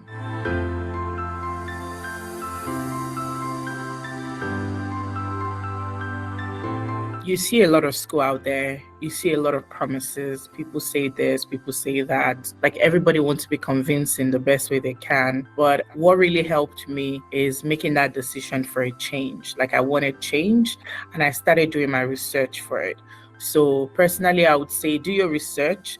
But from my experience, business analyst school is the best place to be. You would learn, you'll be challenged, and then the resources that you were even given, like, it was overwhelming. Like, some of the resources were even too much. There are several opportunities, several things that are given to you that helps you to do well in the new career you're moving to.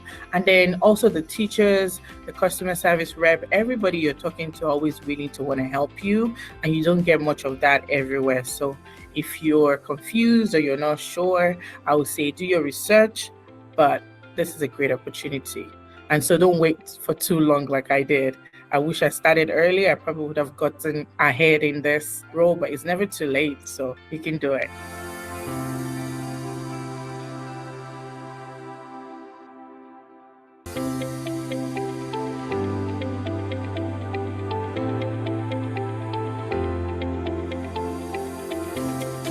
My name is Lori Adopo. I'm working in the retail industry now. And actually, I was following Mrs. Eno through Instagram.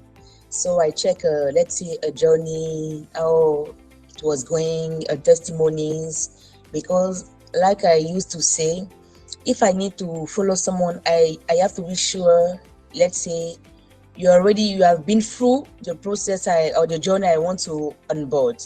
So through her testimonies and a lot of good reviews also, I decided to join the business analysis course.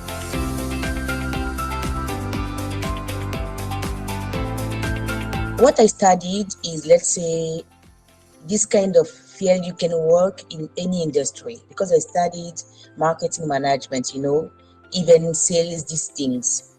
But the thing is, right now in my career, I'm pretty sure that I need to, let's say, take a huge step in the tech industry. So joining the product management courses is like it's the first step for me actually to join the tech field, because I think I want to change a little bit actually. I want to try and make a transition, and I feel like it was the first step for me. And the key motivation actually, I want, of course, to change industry and also change the job.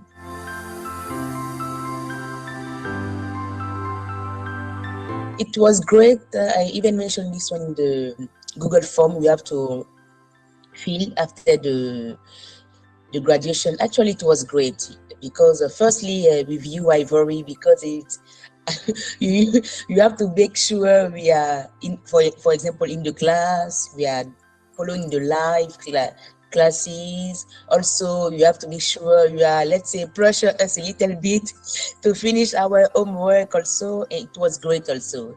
Plus, with the live classes, it was very, very great experience, because what I really like it, like the coach will try to answer to all of the questions we ask, even if the time is finished, but we try to answer to all of the questions. And what is great also, if you have let's say, any extra question, we can even send it to you. You will forward to the coach. We will have an answer in the middle of the week. It was great. Like for me personally, I didn't feel like, okay, they just take my money. Okay, do what you can do. If it's finished, it's finished. Because I already paid for many online classes actually, but this is very interactive. You are sure there is people behind you to follow up your progress, pressure you a little bit if it's needed, just to be sure you are reaching your goal. Because mostly I'm pretty sure we all came to this class because we have at least one goal we want to reach.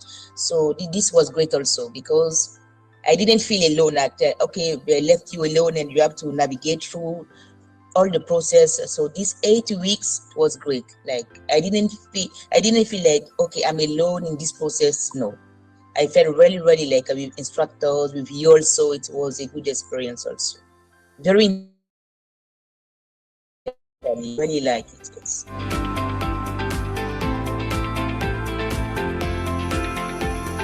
Actually, the capstone project is very, very, very, let's say, practical, because I even mentioned this one during my presentation. I even told the coach, actually, when I was doing, like, you can feel like you're a product manager, because it's like every single aspect of this project, like you really have to sit, to think, to, let's say, do a brainstorming, search ideas. It was very, very, let's say, it was real actually, and this is what I really enjoyed, because for me, I was already like, okay, I'm the product manager of this idea, so I have to bring it to reality, and I have to make it a huge success. And for me, what I chose is like my subject was about the real estate investment for the low year and upper middle classes. We know it's very difficult, mostly in African countries, for these people to, let's say, invest by themselves without taking any loan from the bank.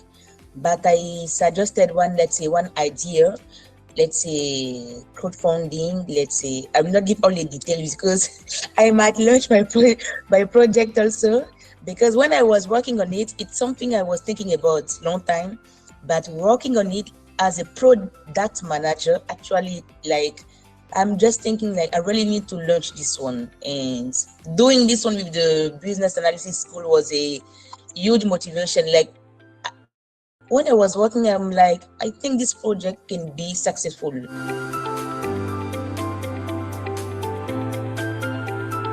For me, first of all, let's say I will take the last part of the question. For me, joining any course from the business analysis school, for me, is like joining a powerful community, because network is everything. Whatever your skills, whatever your talents, whatever your degrees, for me, like, let's say all of my career, I can testify joining a powerful community or having a, let's say, successful mentor is very important. So for me, first of all, because of the community, you can see the reviews, you can see the progress, you can see, even if someone wants, let's say, want to ask me more questions, they can reach me out of LinkedIn. I can give them more details, because it's very real. It's not just okay, they want to take your money, they want you to, let's say, to buy. No, it's very realistic. So it's really a community. We want to empower others people. So because of the community, for me, I will go for the business analysis school, because also the CEO, Mrs. Eno, I think she's a testimony also that you can make it possible. Whatever your origin, whatever your nationality, you can pursue your dream, actually. And this is very important for me. And secondly, I think it's very important to join, because product management is like, whatever your field, you can join.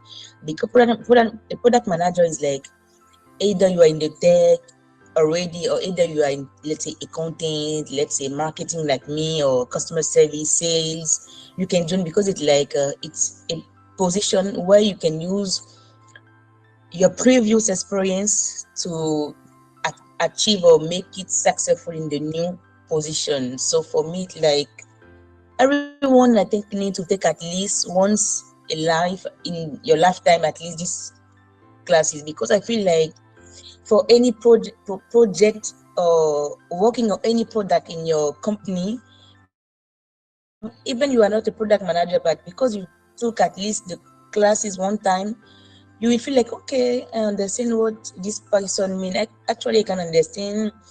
And you will also feel the pressure of the person, the product manager. And even if you are in the team, you will feel like, okay, we really need to bring it to reality. And mostly we have to respect the timeline, because it's very important. It's good to launch a product, but mostly you need to respect the timeline. This is very important. For these two reasons, I think it's great also. Plus, you will not be alone. Ivory will be there to push you a little bit to reach your goal. And the coach also is amazing. Even the classmate, it was very great, actually. 100% I will recommend, actually. Even me, I agree to be an ambassador of the BAS program, actually. It was great, yeah.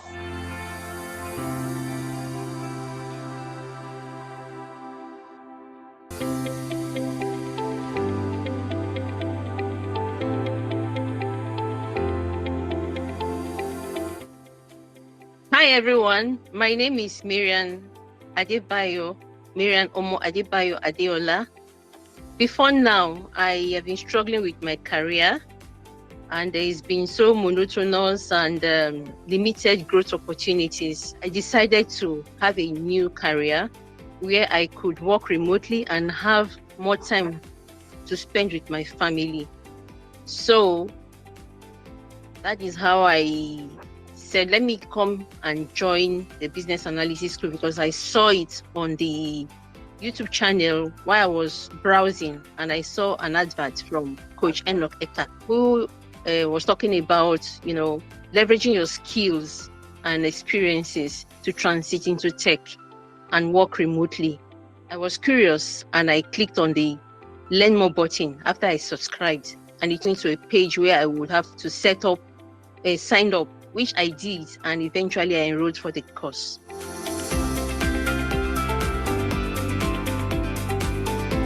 When I signed up, I was getting a lot of content from Coach Enoch, and was giving me more confidence and more trust that this is real.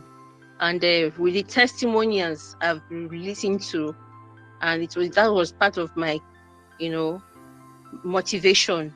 And again, transiting from my current role to tech and work remotely to be able to stay with my family. So I had to go into it and enroll.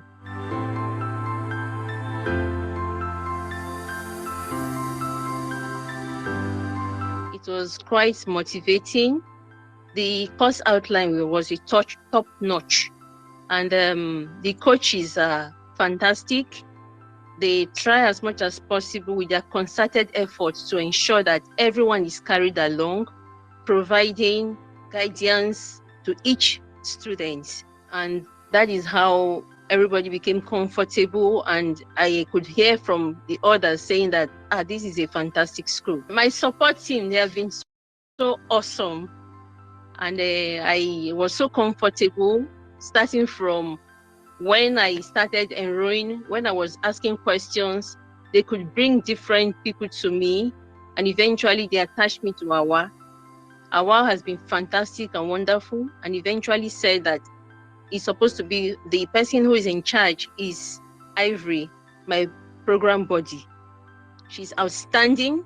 She provided all we needed and went ahead of our class to ensure that everything is provided, is prepared before we get to class. And she's so supportive with materials, with care and all that. So I think it's a good thing that I am associated with Business Analysis School, and I want more people to come in.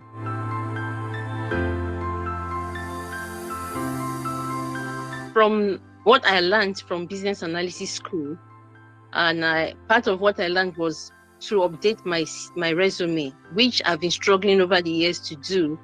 And I've been able to do that now with the help of the coach. Also, the LinkedIn profile was optimized by her help, Coach Dominica. So I became so confident and appreciative that I can now go out to showcase what I've learned.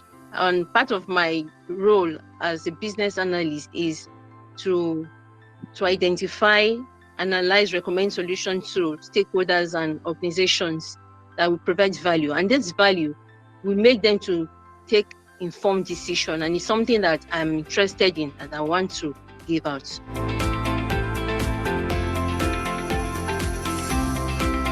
So for the people that want to enroll in this program, I will encourage them to come in, because with the fantastic coach and the outstanding program body, they try to provide an enabling environment in the Business Analysis School to ensure that you scale through and strive.